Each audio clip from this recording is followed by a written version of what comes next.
بسم الله الرحمن الرحيم الحمد لله رب العالمين والصلاة والسلام على سيدنا ونبينا محمد وعلى آله وصحبه أجمعين.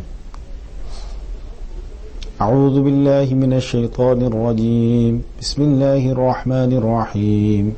يا أيها الناس اتقوا ربكم الذي خلقكم من نفس واحدة وخلق منها زوجها وبث منهما رجالا كثيرا ونساء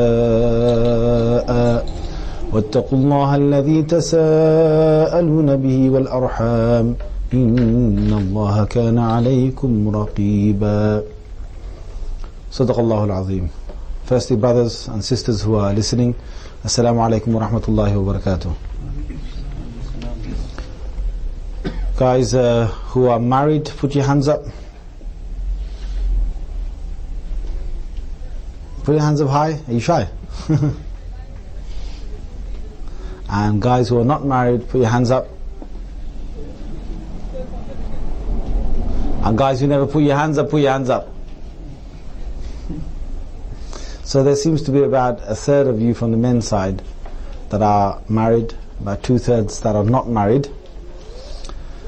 And what we're sitting here for is to understand, Allah has said in the Holy Quran, وَذَكِّرْ فَإِنَّ الذِّكْرَى تَنْفَعُ الْمُؤْمِنِينَ. Can you all hear me at the back there? Yes, clearly? You can hear me at the back there clearly? Yes? Okay. Allah has said, وَذَكِّرْ فَإِنَّ الذِّكْرَى تَنْفَعُ الْمُؤْمِنِينَ. Give a reminder, for a reminder will benefit the believers. This is in Surah Al-Dhariyat, 51st Surah. Sometimes in Islam you might have heard something before, but what you need is a reminder, and we all need it. We all need it. Right from the level of the Prophet sallallahu alaihi wasallam all the way down to the last believer, we all need it. That's why Allah gave the hukm first to His Prophet, said وَذَكِّرْ, you give the reminder. And there are reminders for the Prophet in the Quran as well. There are reminders in the Prophet, for the Prophet. And in terms of the Prophet ﷺ's relationship with his wives, there are reminders for him. You look at the beginning of Surah Al-Tahrim. You say, Ya ayyuhan nabi, lima tuharrimu ma ahallallahu lak, tabtaghi mardata azwajik. Allah admonishes, in a way, his Prophet, and says, what happened is, two of his wives had a bit of a rivalry to get close to him. And one of them made a beverage that he had. Another one said that there seems to be a smell coming from your mouth when he visited her. The one that said that just didn't want him to go and drink in the other one's house. Do you understand? So then the Rasulullah thought, what, from my mouth is something that has got a bit of a smell. So he said, I'm not going to have that beverage again. And Allah said, O Prophet, lima tuharrim, why are you prohibiting something which Allah has made permissible for yourself? Why are you doing this? And he had a reminder. He had a reminder in the Quran of what to do. And his wives had a reminder, if you look in Surah Al-Tahrim, of how they should behave in his household. Sallallahu Alaihi Wasallam. So the reminder doesn't stop at any sort of person. It is from the Prophet Sallallahu Alaihi Wasallam all the way down to the last believer. We need reminders. So this course is going to be a reminder for myself and for yourself about the things that we're about to get into, for the 2/3 of you, for the brothers. I don't know how many sisters, I'm sure there's going to be more sisters upstairs who are not married. Always is the case, isn't it? Guys, are you aware of that? Yeah? None of you are smiling. Maybe you've got secret wives somewhere.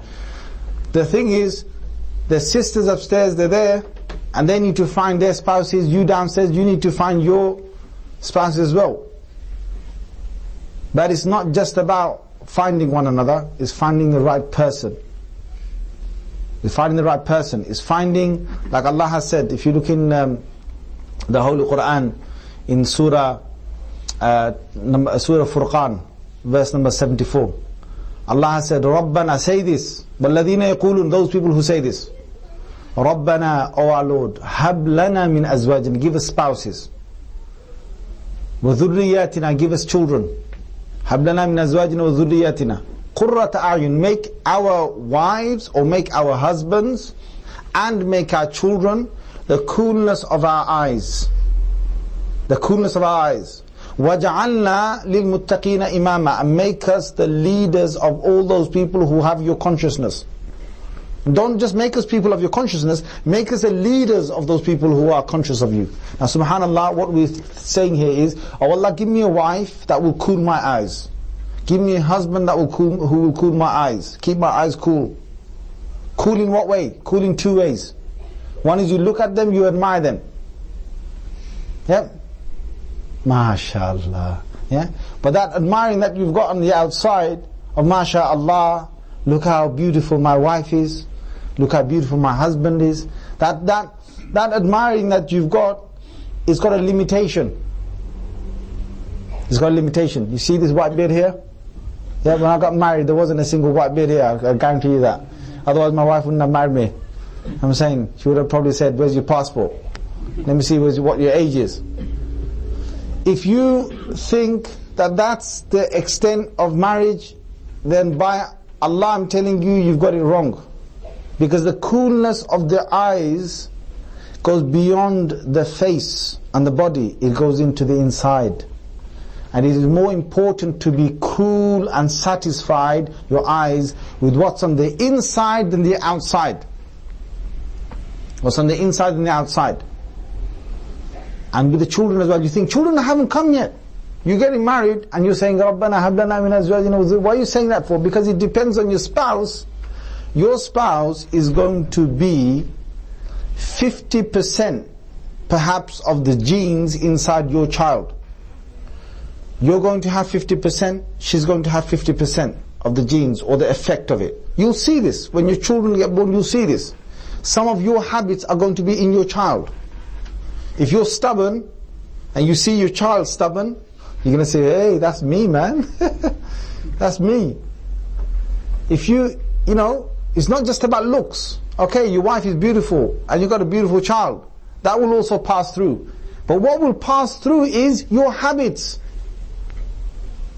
Have you noticed that? Your habits will pass through. Kid is lazy. You ask the dad, what did you do when you were young? I was a bit, I was a bit of a rough kid. Hey, yes, well, that's your child. You see it.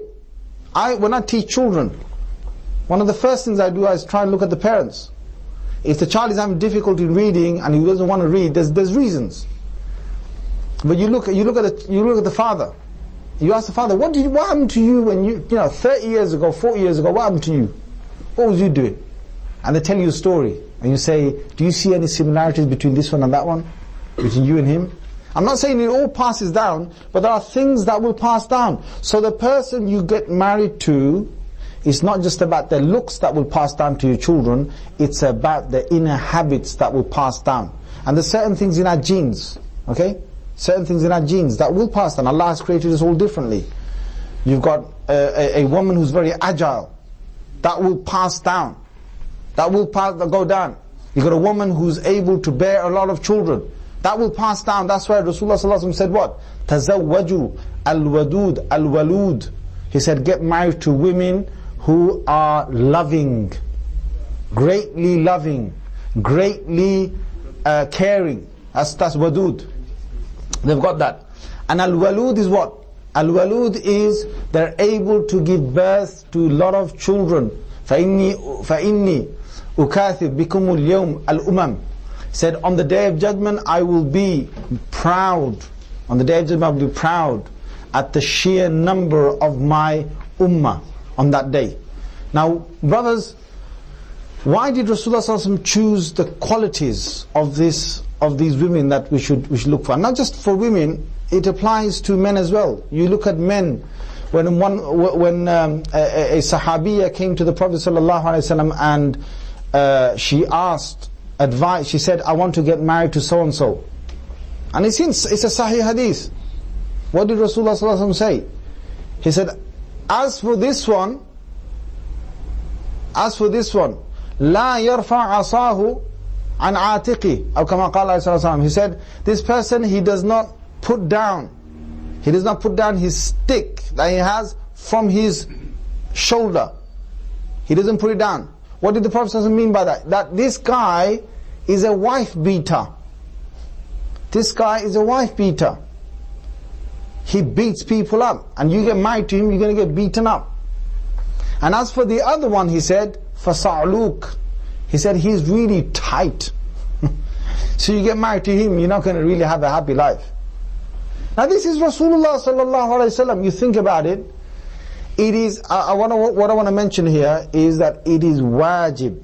It is absolutely compulsory that when someone comes to you to seek advice of marriage for somebody else, that you have to be open about their character. It is wajib. It's a compulsion upon you that you declare things. You know something really bad about someone, and someone else has come to you for advice, and you don't say what's wrong with them.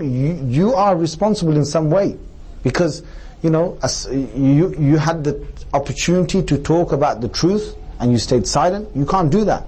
Marriage is a serious matter. Come on, this woman is what Allah said in the Holy Quran, وَالْوَالِدَاتِ يُرْضِعْنَ أَوْلَادَهُنَّ. Mothers should breastfeed their children. The women who have given birth to these children should breastfeed. Now listen to this. Allah didn't say zawjat.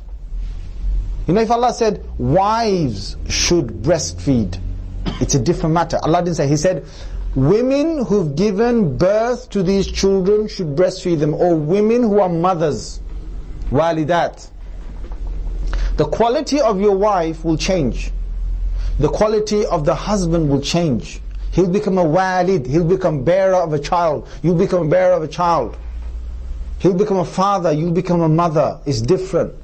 It's different when you're if you go back and if you just think about your young days, you're just a boy and she's just a girl. That's all it is. When you get married, you're a wife, you're a husband.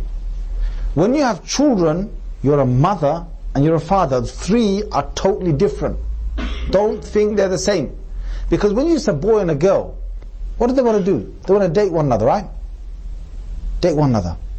Let's try and get that girl, try and get that boy, me and her, ding-a-ding-a-ding-a-ding, right? Bollywood, right? You see all those movies. Tu meri, tu mera. That's it. What's that about? It's about a false life out there that does not exist. And it's about no responsibility. What's it about? It's about the most beautiful girl they can find in the whole of India, or from the top 100 most beautiful girls who are actresses in the whole of India, from the millions that exist there. They're going to show you her. And from the most handsome man they can find in India, they will get him, or from the 100 most handsome men. And basically the guy, he's got no worries, there's no children in between, and he's basically, going to sing to the extent he can to try and get his girl. And the girl sings to try and get his man. The same in these Hollywood movies. Marriage is not a movie. Marriage is not a fairy tale.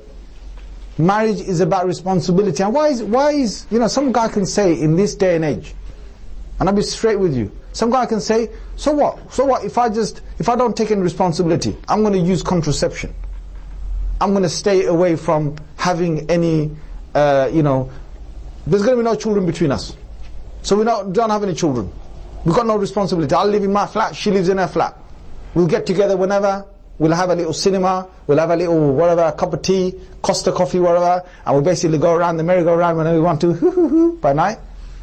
And that's it. We use contraception. What's wrong with that? This is the day and age we're living in that people are doing this. They're doing this up until the 30, 40. Some people now have decided this is an age that has come, they don't want to get married. Have you come across those people? Go on, put your hands up if you come across those people. Go on. Yep, good. There's about almost 7, 8 of you. I've come across a lot of these people. They don't want to get married because they don't want responsibility. This age we're living in is an age of selfishness. It's a very, very selfish. You got your own phone, you got the internet, you got the technology, you got your own house, you pay your own bills, you look after yourself, you don't have to care for anyone. And you can literally take yourself in a flat or somewhere where you can just stay there and just cohabit, have another partner somewhere else where you stay with them and you don't have to get married. There are people who are like that, and this age is coming that there's going to be a lot more people who will start leading those lives. So they'll say, what's wrong with it? Well, what's wrong with it is, if you think about it, what's wrong with it is what?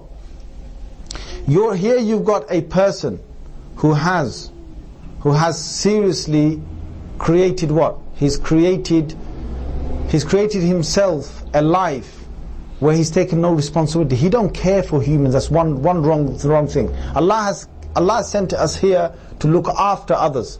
Number two is what? Number two is, Rasulullah sallallahu alaihi wasallam said, you can do what you want to try not to have a child. But the moment Allah has decreed for you to have a child, you can't stop it. When his eyes are rolling up high, and her eyes are rolling up high, and basically it's like they're on the next heaven, it's only a moment of seconds. That a child will be conceived. What's after that? Well, she finds out that she's pregnant. Oh my God, astaghfirullah. Astaghfirullah now. Astaghfirullah now. Next thing is, if they don't want to show that child, they'll go for abortion. This society here don't care about life. That is a life. You know, one of the big crimes is wa'dul banat, is to basically bury, in Rasulullah sallallahu alaihi wasallam's time they used to bury children, right, alive, yes, bury their daughters alive. All these aborted babies will be there on the Day of Judgment. They'll be there. And they'll be saying, where's my father, where's my mother? And they'll be saying, Allah, what crime did I do that I was in her womb and he's the one that slept with her? You decided that I get born, and after that they decided to throw me into a dustbin. Unwanted baby. That's what they're called, unwanted, aborted baby.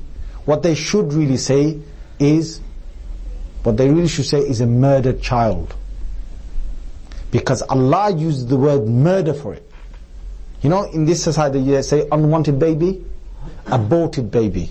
It doesn't make me feel anything there's anything wrong. But can you imagine if you said murdered child, murdered baby, murdered fetus? If you said that, you know what I'm trying to say? Because Allah said, بِأَيِّ ذَنْبٍ قُتِلَتْ. For what sin was the child killed? Allah regards it as a severe crime. And they're going to have to see that on the Day of Judgment. This is a serious crime. If you think that you're here in this world and this is the extent of what you see is this world, then you can do what you want. Rasulullah said what? He said, إِذَا لَمْ تَسْتَحِي فَاصْنَعْ مَا شِئْتَ. Whatever you want to do, you can do when you've got no haya, no shame inside you.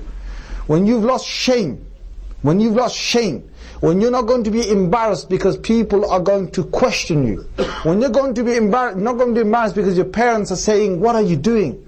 When you're not embarrassed, there are people out there who have got, same-sex relationships. They're not embarrassed. Allah Rasul says, "Fasna ma shi'ta." You might as well do what you want. There are people out there. You've heard. I'm not here to, right? I'm not here to sort of say things that are, these people. Look, we can get on with them. Right? I need to say this point since it's come up. Yeah. If Allah has said to me that if my parents become, or they happen to be Hindus, Allah said in the Holy Quran, Surah Al-Luqman, verse number 15, He said, وَإِن جَاهَدَاكَ عَلَىٰ أَن تُشْرِكَ بِمَا لَيْسَ لَكَ بِهِ عِلْمٍ فَلَا تُطِعْهُمَا وَصَاحِبْهُمَا فِي الدُّنْيَا مَعْرُوفًا. If your parents as Hindus try and make you commit shirk, don't obey them in shirk, but make sure that you stay in a good companionship with them. Your companionship, your good manners, your good conduct has to be with them. If Allah has said that about Hindus, Hindu parents of mine, I have to be good to them, but I'm not going to obey the shirk. I'm telling you now that we do not have to accept the concept of being gay. We don't have to accept that. We'll be against it in our hearts, just like we don't accept shirk. We don't accept polytheism as Muslims.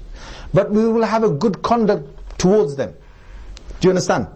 We'll have a good. If Allah has said the worst of all people are those who commit shirk, The worst of all the people. Surah An-Nisa, verse number 116. Inna Allah la yaghfiru an yushraka bih, wa yaghfiru ma duna dhalika liman yasha.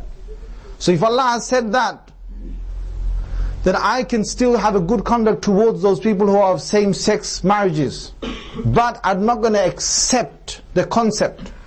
I'm not going to accept the concept. I have the right of that, to hold that as my belief. And that's what we should teach in our schools. So what I'm trying to say is, people can do what they want. But Rasulullah said what?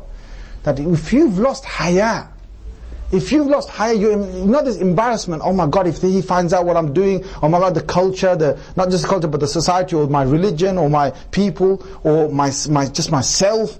If you lose that haya, my parents, my friends, my children, if they see me do this, if they know me doing this, then how will I feel? If you lose that embarrassment inside you, Rasulullah said, you've reached a stage that you can do what you like. That's a barrier Allah has kept in your heart. If you keep that haya inside you, Rasulullah said, وَالْحَيَاءُ شُعْبَةٌ مِنَ الْإِيمَانِ. Both these hadiths are from Bukhari.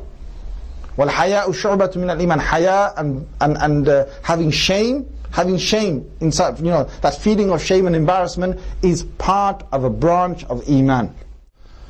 There is the akhirah, there is the dunya. If you're getting married for this dunya, you're going to look at her looks, his looks. You'll have no consideration about whether you get married or you don't get married. If you consider the akhirah, you have got shahwa inside you. You've got desires inside you. You need to control those desires. You're a man, you're a woman. You will look. You'll have passion, desires. Rasulullah sallallahu alaihi wasallam has said, Ya ma'ashar al-shabab, those of you who are young. So those of you who can get married, you're young, you can get married. Man istata'a minkum al-ba' falyatazawwaj. Get married. If you can't get married, fast. Control yourselves. If you can get married, it will save you. It will make you lower your gaze better. It will help you to protect your private parts better. It's a means of doing that. Now, why was Rasulullah sallallahu alaihi wasallam telling us this? Why was he encouraging us? Because there are serious consequences of getting to the next world and not being married, and as a result, losing one's faith. Rasulullah sallallahu alaihi wasallam has said in one hadith that when the person who's committing fornication or adultery is committing it, his iman comes out of his body, hovers on top. Both the imans come out, it will hover on top. And then when they've completed their act, it will come back into their bodies. Can you imagine how serious this is? That they've lost faith. They've lost faith in Allah for a while because they're fornicating, because they're committing adultery. If a person believes, and I'm saying this very clearly, if a person believes that they can become like, I don't know, some of you heard, probably, I don't watch this, but I've heard of it, that on EastEnders there's this gay character. You've heard of that guy? Yeah? If you haven't, well, you've heard of him now. And he's supposed to be Muslim. Right? They're promoting this. Now, I've told you just before the thing, we won't hate the person, but we will hate the act. Let's make that very clear. If there are two people dating, they're Muslims, they're dating, they're not married, we won't hate them, we will hate the act. If there are two people who are committing a crime, we don't have to hate them, we will hate the crime. The same way is with all these people out there in this savage society of selfishness.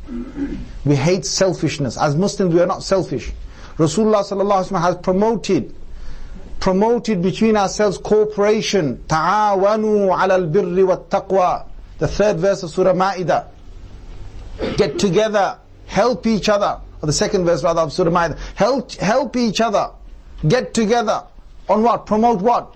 Goodness, virtue, get together. Allah has said in various places of the Quran, you must be together. Allah has called us zawj. Now when you're a young person, and you're growing up, and you want to get married, even when you get married, Allah has called you a half. You are a half. Whether you're a man or a woman, you're a half. Why has Allah said that? Adam alayhi salam in Jannah, he was sitting down, and he felt there's something missing in his life.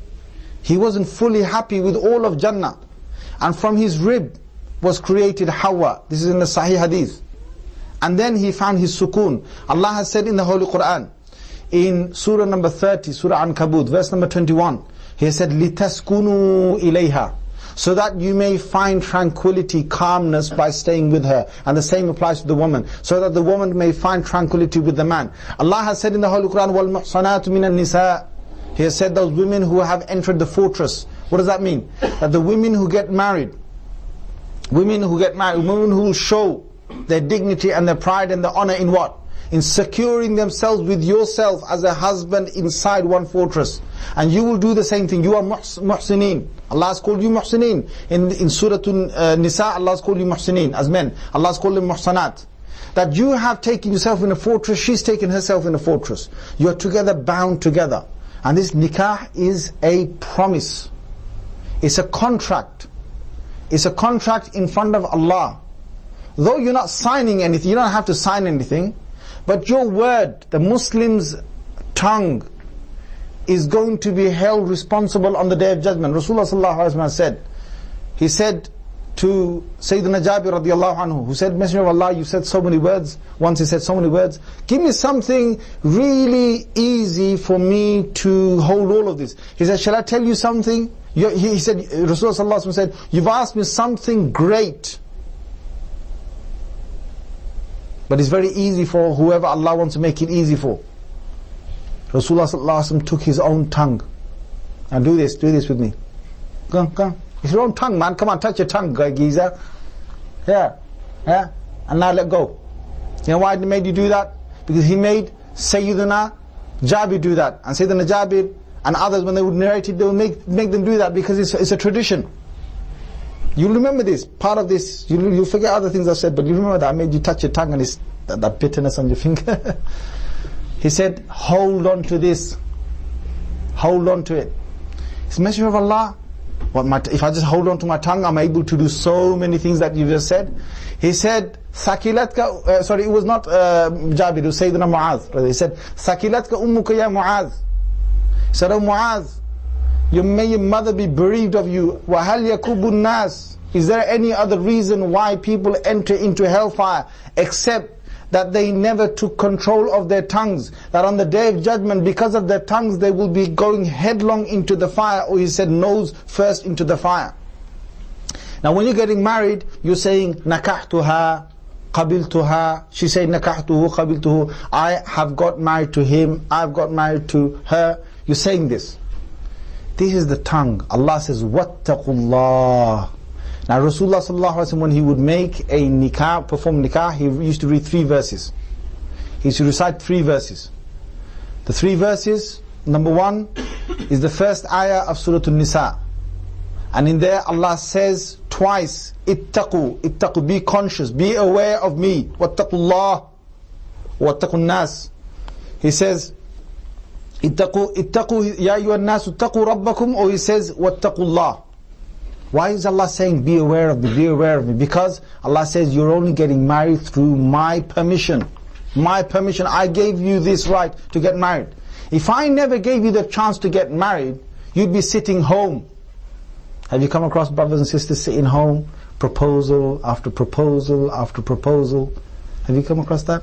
You know, there's some girls really beautiful, there's some guys who are really handsome, but they just can't get married. Have you come across that? Nod your heads, guys, come on. Yep.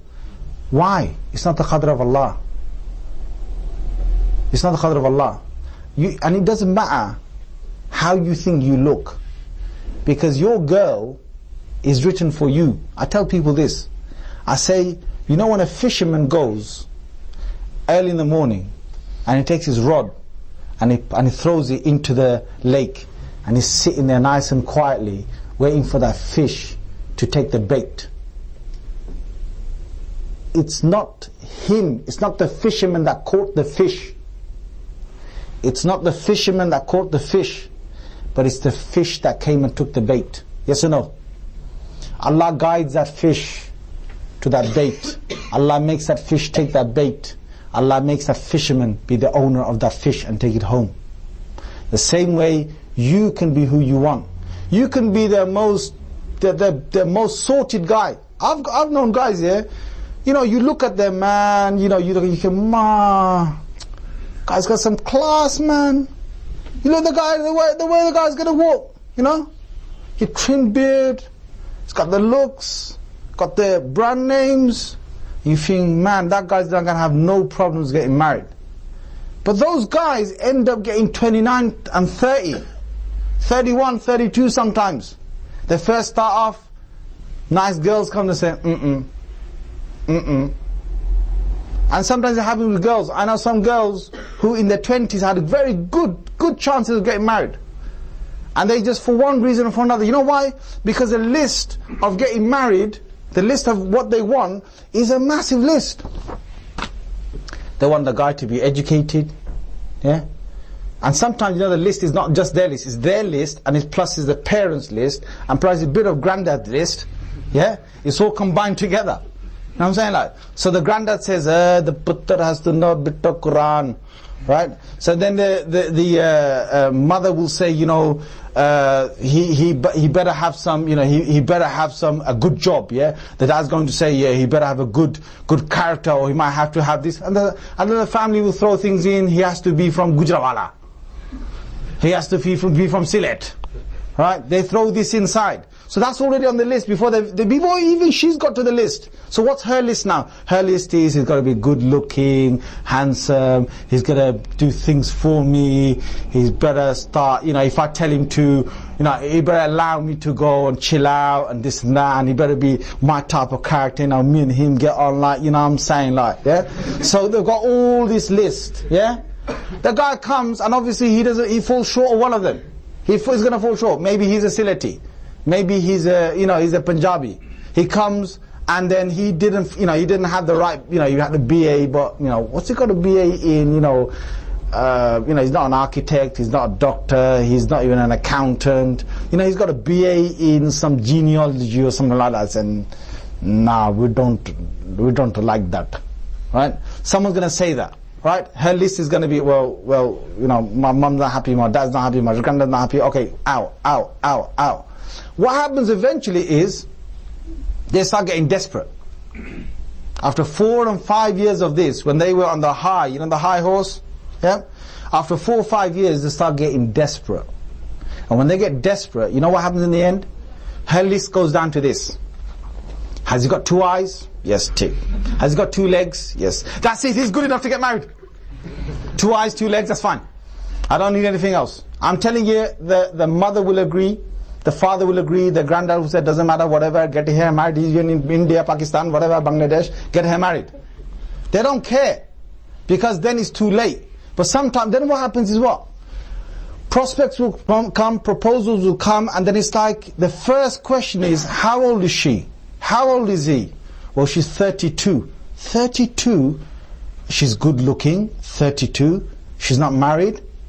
There must be something wrong. There must be something wrong. Why did no one take this girl? Why did no one take this boy? Have you guys come across that, yes or no? Yeah? You're nodding your heads. You're nodding your heads, and I'm nodding my head too. Why? Because people are too picky, too choosy. The thing in marriage is, if you want the perfect man, or if you want the perfect woman, then I know one place to go and get the perfect man and the perfect woman. That place is called Jannah. You know, you heard of Jannah, paradise? Yeah? You know what I'm talking about? And if you want an even better one, go to Jannah to Firdaus. Yeah? You'll find the best, most pure people that never done anything wrong. Now my friend, you are not perfect. Or are you trying to tell me that you are perfect? Because if you're perfect, then you shouldn't be in this world. Even Rasulullah sallallahu alaihi wasallam, when he got married, do you know that Sayyidatuna Aisha radiallahu anha, number of occasions she complained. She had issues with him. One hadith he says she went to her father's house. Rasulullah said, okay, if you got issues with me, I'll take you to your father's house. Who's her father? Sayyidina Abu Bakr radiallahu anhu. So he said, okay, so look at our Prophet. He said, okay, I'll go to your father. So he goes to the father's house, her father's house, his, you know, father-in-law's house. He goes in there and he says, your daughter has said this about me. Sayyidina Abu Bakr is looking for the stick. And then what does Sayyidatuna Aisha do? She hides behind the Prophet ﷺ. She hides behind him. She came to complain about him and then she hides behind him. Now don't tell me if the Prophet ﷺ, if in his own house, his own wives And I'm not just talking about wives, there were men who had problems, okay? Let me not make it biased here.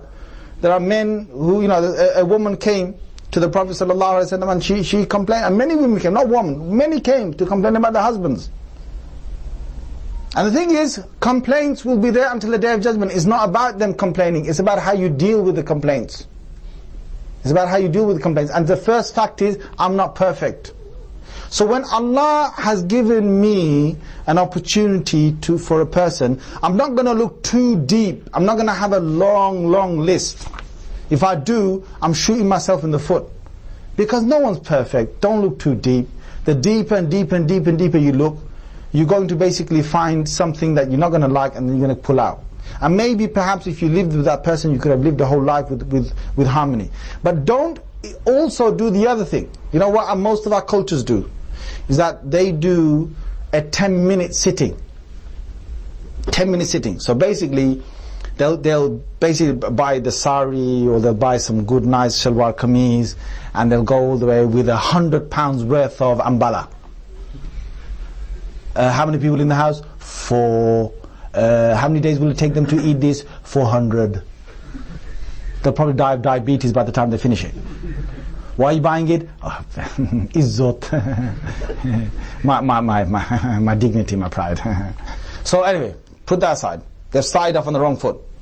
They've started off on the wrong foot. You don't buy £100 of laddu, my friend, because you'd be a daddu if you do that. So you've done that. You've gone there. You've wasted £100. They're going to throw in part of it in the bin. It's going to go in the bin because they won't be able to distribute it amongst even the family. It's part of it's going to go in the bin. It happens. It happens. And don't tell me it doesn't happen. Now, they've started off, they'll bring all these things, and then, yes, and they'll all be formal, and you sit down there, and, it's like, who's the big man here? And they have some kind of guy called the wakil or the ukil. Right? This is the Asian typical way of most of them looking for a marriage. So some guy's going to be the mediator in between the middle, or the one who's been the representative. So, are you okay? Yes, he'll give you a cup of tea and give all the food, and they'll cook you 7 curries and whatever else it is. And then after all of that, when they've had the chat, the main chat is between the two families. So the two families are trying to get to know one another about the bride and about the groom, or the proposed bride and groom. But the actual bride and groom, they leave them in the room, or they get them just to see each other for no more than about 10 minutes. Put your hands up if I'm telling you the right thing. Put your hands up. Yep. Anyone else know anything different from you? Maybe half an hour, maybe 1 hour, right? Now you tell me, guys, you tell me this, it's a serious relationship. You cannot take this woman and dump her tomorrow. You can't take this man and complain to your father tomorrow and say, I don't want to be with him. When we have an interview, right, when you've got a big company, serious company that's going to make a chief executive in their place, are they going to see the guy for 10 minutes? Tell me, give me an answer. Are they going to see him for 10 minutes? No. Are they going to just look at his face and say,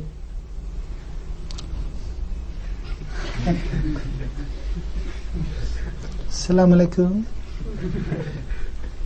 Please talk. 6 minutes left. And by the time she's opened her mouth, it's over.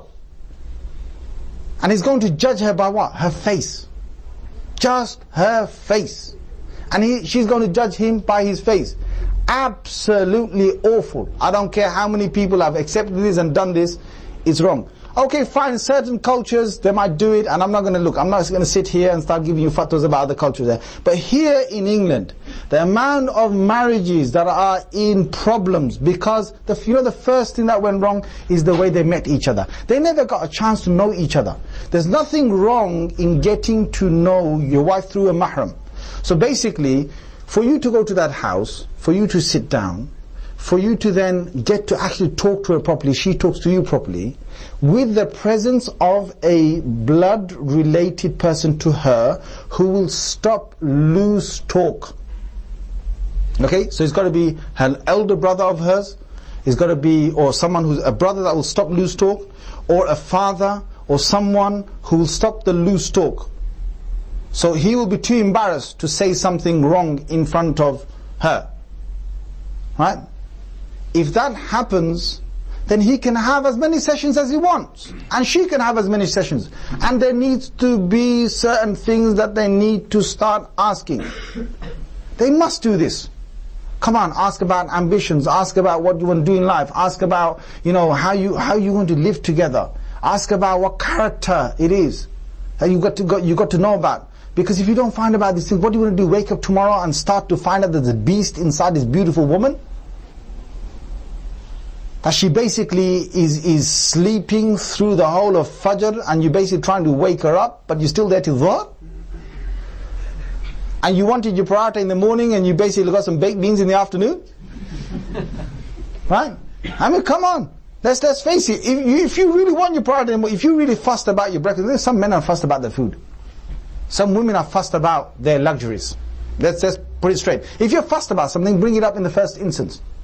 If you're not fussed about it, say, I'm not fussed about this. But if you really, some men, they may say they don't like a woman because of a simple thing. And some woman might say that. And if it's because of that, please explore these things in a mutual agreement with the mahram there. I'm not saying without the mahram. Don't go to the other extreme. The other extreme of, going there and somehow to get her phone number off her. Somehow to get his number off him. Right? And then what's the next step? The next step is, take the phone out and no one see me. I just text her what I want. Facebook, I can see her, I can follow her. And some of this, I've come across some of this. I'm telling you right now, the dangerous thing that you can do is that when there's a boy and a girl and they're trying to get to know each other, whether it's from the day number one, or whether it's in between somewhere while the talks are going on, or whether it's near the end when they've just said, okay, we're now saying that they're serious about the actual, marriage. Whatever the case is, as soon as they start exchanging numbers before marriage, the one in between them is shaitan. Hadith of Abu Dawud, Rasulullah sallallahu alaihi wasallam said, "La yakhlu rajulun bimra'atin illa shaitan thalithuhuma." Rasulullah sallallahu alaihi wasallam said, no man will get together in secrecy with another woman except that the third will be the shaitan amongst them. So he'll start very innocently, emails and whatever. You'll start very innocently. I just want to get to know you a bit more. Oh yeah, I'd like to get to know you a bit more. Are you practicing sister? Yes. Are you practicing brother? Yes. And then carries on. Next minute, the guy's heart is pounding, boom, boom, boom. And she's doing the same thing. She can't sleep at night. And they're basically texting each other till 1 o'clock in the morning, emailing each other, Facebook, whatever, they're just in love and they're, all that.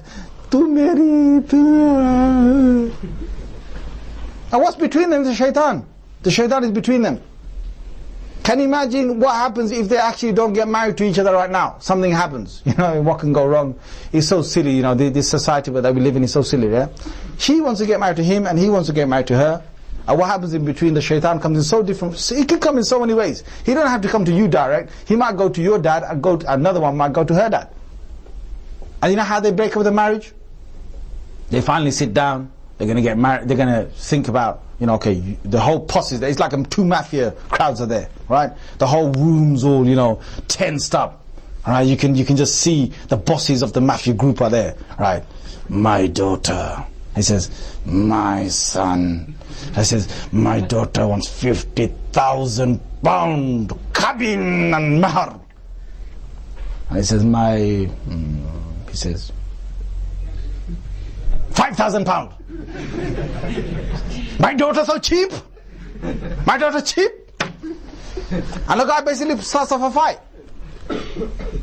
over the mahar. I'm telling you, it happens so many times.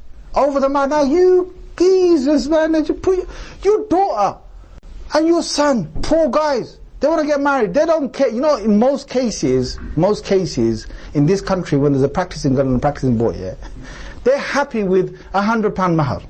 They're happy with £1,000 mahar and some gold on top. They're happy with, minimal whatever. They're happy with that. The boy and the girl are saying that. They're shouting out loud. They're saying, hey, zip up. You, my daughter, you're not so cheap. And they're basically fighting over how much to put down because the society has to hear how much he gave his daughter away for.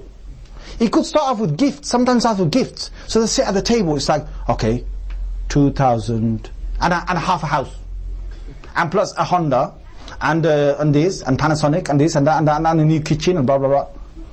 And the other one will say, okay, cut this off and cut that off, and then there's a big massive argument starts. Shaitan can come in so many ways. So the process of this first is that people need to get the niyyah right. People need to get the intentions right. Now if I now look at if you just look at your notes, okay, look at the first part, look at actually you've got the contents there, look at page number 4. Sorry, page number 1, and slide number 4. Page number 1, slide number 4. You'll see there what is marriage. And now the technical thing of marriage is there, I'm not going to go over that. But look, it says here, in surah number 4, verse number 3, obey Allah. To obey Allah is the reason why you're getting married. To gain serenity, to procreate, to have children. These are the reasons why a person is getting married. Now turn over to the next slide. Slide number 5. Sayyidina Ali radiallahu anhu was asked, what is marriage? And he gave this answer. He said, sururu shahr. Then he said, what's after that? He said, ghumumu dahrin. What's after that? Kusuru dhahrin. What's after that? Nuzulu qabrin. Sayyidina Ali radiallahu anhu said, the first thing is a month worth of happiness. Now some guys don't have a month worth of happiness, they have a year's worth of happiness. MashaAllah, alhamdulillah. And some guys don't have a month worth of happiness, they have a night worth of happiness. Inna lillahi wa inna ilayhi raji'un. Yeah, let's be honest. But he said, just to rhyme it, he said a month worth of happiness. What that means is, it's a happiness that does not last forever. That thing that she's dreaming of, that thing he's dreaming of, that's not going to last forever and forever. Okay? He said, what is after that? He said, a lifetime's worth of responsibility or worry. Ghumum darin. That's what marriage is about. Come on, we've all got mothers and fathers, yes? How many of our mothers and fathers are still like, I'm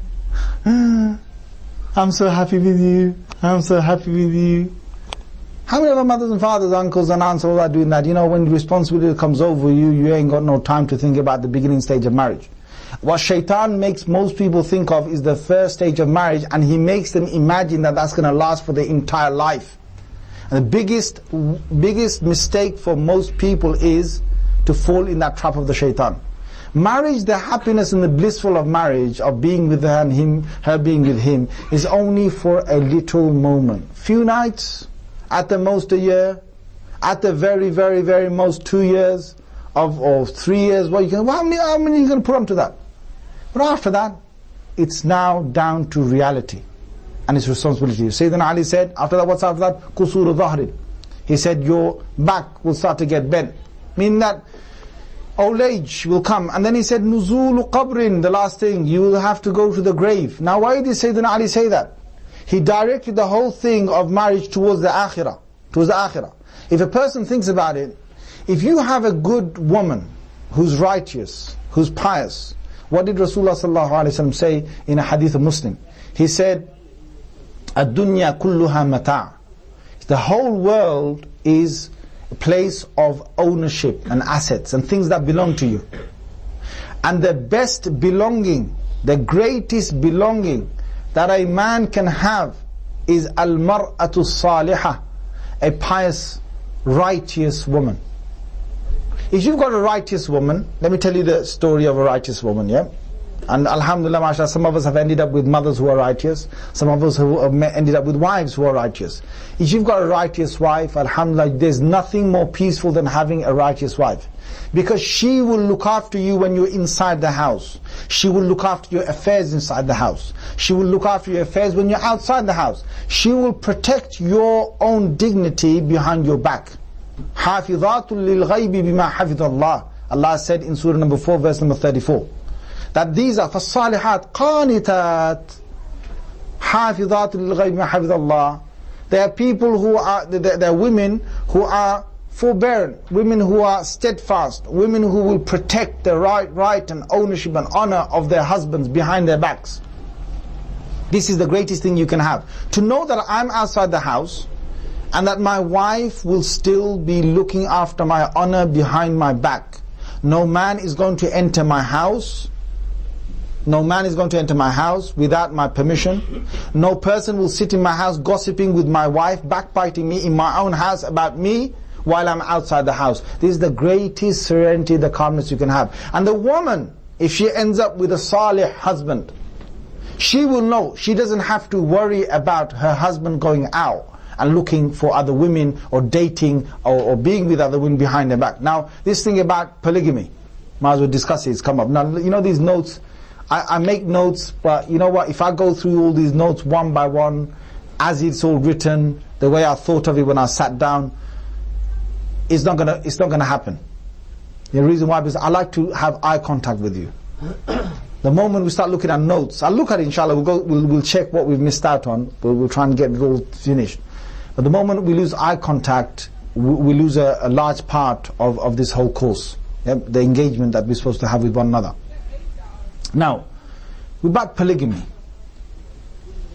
if a man is going to decide to get another wife, I would not suggest to you, I will really tell you as my akhi, my brother, please consult your wife or talk to her first. Get her agreement. In most cases, not in all cases, in most cases when men have done or have had another marriage without the consent of the first wife, and the first wife after that finds out and she holds a British passport, I have to add that on, yeah? She's got a British passport, you have got British bombshells in your house. You're going to have fireworks in your house. It's going to be November the 5th and you're Guy Fawkes. You're going to be roasted in your house. There's going to be a lot of things. I mean, there's guys who've lost their honor, their dignity, their trust. The biggest thing that, if you lose this one thing, the whole marriage is over. If you lose trust, and listen to me carefully, if you lose trust, the marriage is over, or almost over, or the marriage is damaged so badly that you can't fix it. Trust is key to any relationship. If you were to ask her, tell her, consult her, whatever the case is, and then you went ahead by her knowing and so on, trust is still there. But if you do it without her knowing and then she finds out, it's betrayal. And what then happens is, there's hatred. There's hatred that comes in because the trust has been broken. My brothers and my sisters, and sisters as well, please. There's cases that I've come across. There's hundreds of cases. If I tell you the cases, la ilaha illallah. Now there's cases that I know of a, you know, there's some serious cases. A brother turned up one day in my masjid after Dhuhr prayer, and I basically, opened the door for him, and he looked absolutely in tatters. And I looked at him, I brought him inside the masjid, I said, brother, are you okay? He said, no. I said, well, what happened to you? So he told me a story. For the last 3 days, he hasn't had hardly any sleep. He's hitchhiked from Birmingham to London. This was in 99 or something, 1999, when this happened. He hitchhiked from Birmingham to London, to my masjid, in North London, in Whiteman Road. And I said to him, brother, what happened? And he said, he had a beautiful marriage. And him and his wife, they've been together for several years. He used to go to work, she used to be in the house. Everything was fine. They had a mortgage, they had bills paying together, they had a joint account bank and all of that. One day he came home. He opened his door, he walked inside, the whole place was emptied out. There's no furniture in the whole house. Nothing. No sofas, no beds, no TV, no nothing, the whole thing ripped out or taken. So he went to he couldn't believe, he's trying to ring his wife's not picking up, his wife's not home. Could you imagine what's going through this guy's head? He then knocked on his neighbors and says, how come that my furniture is not in my house? They said, we saw a lorry, big truck that came, and your wife was there with another man, and they basically offloaded everything from your house. He thought, what? He went to his bank, he tried to take some money out, he had £12,000 between him and his wife, the whole 12,000 was taken, withdrawn. His wife just ended up with another man, gone. And he didn't even have the money to get down to London. That's how bad it was. So I gave him some money for him to eat and so on. And he went to his sister's house somewhere in Finsbury Park, wherever. And that was the case. Now, there are horrible cases. There are horrible cases when people, I don't know what happened. I didn't get into the details of what happened. Look, people come to me with marital problems. You know the amount of marital problems, things I get. The one thing that I tell them, I'm going to tell you now is, if anyone comes to me with marital problems, even today, I'm going to tell you, please consult your local imam. You know why I'm going to say that? Because me alone and the Mawlanas in the area alone, with all the different cases that come to them, we can't deal with them. There's just too much. We won't be able to do our own work.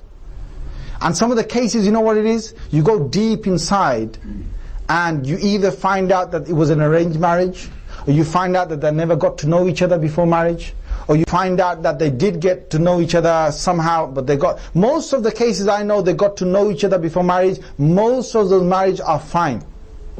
I'm telling you this as an imam. Most of the marriages that the couple got to know each other properly in the presence of a mahram before marriage, the marriage, most of them are fine. Yes, some of them still have ups and downs, and some of them break up still, but not in comparison to the ones that are totally arranged. The ones that are arranged, especially if there is forced marriages, forget it. That's zulm. That is something that shouldn't have happened. That is something that the father, the mother, and the whole clan or whoever was there are responsible on the Day of Judgment. You force a girl into marriage by making her, put pressure on her. There's different types of force. One is physical force. Get a knife and put it to her throat. That has happened. They take her back home. We take you for a nice holiday. Shazia ji, a holiday ke liye jana hai na. She goes for a holiday. She gets over there. And this has happened to hundreds of girls, hundreds of them. Perhaps in the thousands. I dealt with a case here in Luton 12 years ago. 2 sisters were taken. They got my number somehow. I came all the way over to Luton and I saw them. And what was their case? They were taken for a holiday. 2 sisters. And when they got over there,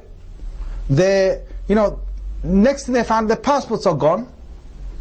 They're put into a room, and within moments, they were told, right, in a room with all the sisters around them, you better say you're going to accept your cousin in marriage. So what? My cousin? What? And you can kick as much Britishness as you want, right? These are Pakistanis dealing with you, bruv, or sister. These are Bangladeshis going to deal with you. There's no, the only time you're going to get your right is to go to the embassy. It's horrible. Within hours, they forced them. And you know the amount of pressure they put on them. They said, one of them said that there was a knife that was shown. That it's going to get really serious if you don't say yes. And then after that, they just had to agree. They were told that if you get married, then you're going to go back to England. If you don't get married, if you don't say the qabiltu, if you don't accept the words, then you're not going to see England again. So they had to do that to get the passports back. One of them told me how she basically really hit the guy on the first night. And I give credit to her. She beat the guy up on the first night. She scratched him good and bad. Yep. But what happened is, they got to the embassy, they came back, and they were filing now for them not to come over. And they were in a crisis, an ordeal. I mean, how can fathers do that to their daughters? Just because, you know what happens? And I think this is a serious crime. The girl is born, the boy is born, and they're only what? They're infants. They're children. And the guy looks at his I don't know, cousin or something, and he says, 21 years time, your daughter and my son. And they shake hands on it. Now these 2 babies haven't even grown up yet. You don't know what character they're going to have. You don't know what faces they're going to have. And they made an agreement. And this happens. Let's not try and not talk about it. Yep.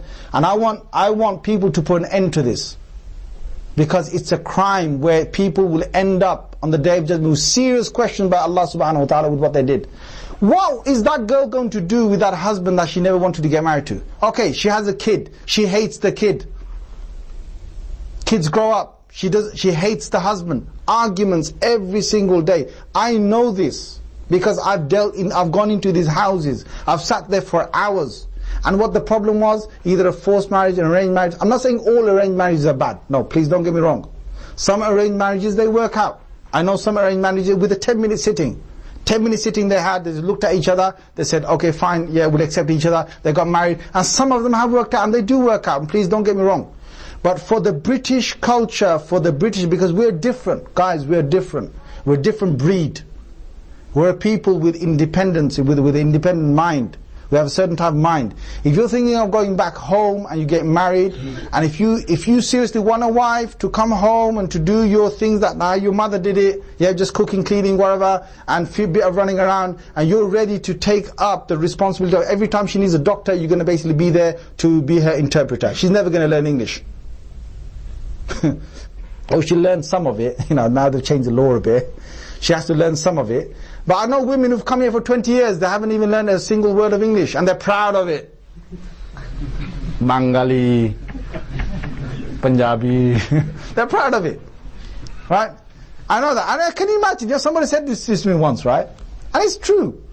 You think, if you imagine, right, an Englishman or an English woman goes to Bangladesh for 20 years. And imagine after 20 years they don't learn a word of Bengali. What are you going to say to them? Fagol. Pagal. 20 years they never learned your language. I mean, there's people who are proud like that. Now, if you're happy with that, if you're happy to run around for her every single time, she needs you. Anything wrong in your house with the children, with your wife, with any appointments, with anything you need to do with them, she's going to call you. If you're happy with that, but she's cooking, cleaning, everything, she's cooking you 5 curries, whatever, yeah. If she had permission to do sujood, she'll do that as well. Yeah, if you're happy with that kind of thing, yeah, I'm not saying they're all like that, but fine, get married. But if you want to have a wife that understands you, there's a big difference, because the way we're born, born and brought up, it has a big effect on your whole mind and mentality. Back home, you know, like I've got certain employees, okay, I've got certain employees that are from back home, and I've got certain employees, and most of my employees are from here. Now, those employees that are from here, I can be straightforward with them. I say, listen man, what are you doing here, man? What are you doing? Stop doing that. Takes me 30 seconds to get the message across. Well, the guy who's back home, I have to say, you know, I'm going to say something to you. I hope you're not going to mind. No. Well, you know, and you have to put the cushion after cushion after cushion, you know, you have to put a nice big introduction before you give this much of a message. And it takes me half an hour to get the message across. There's a different mentality. There's a different, and if you do it the other way around, you're going to upset them. And if they get upset, that's it, you've broken your relationship. Now with your wife from back home, there's going to be different way we have to deal with her, talk with her. She will have different emotions. She'll have different emotions. She won't know how to relate to you. And when you have kids who are British and she's from back home, she can't fully relate to them.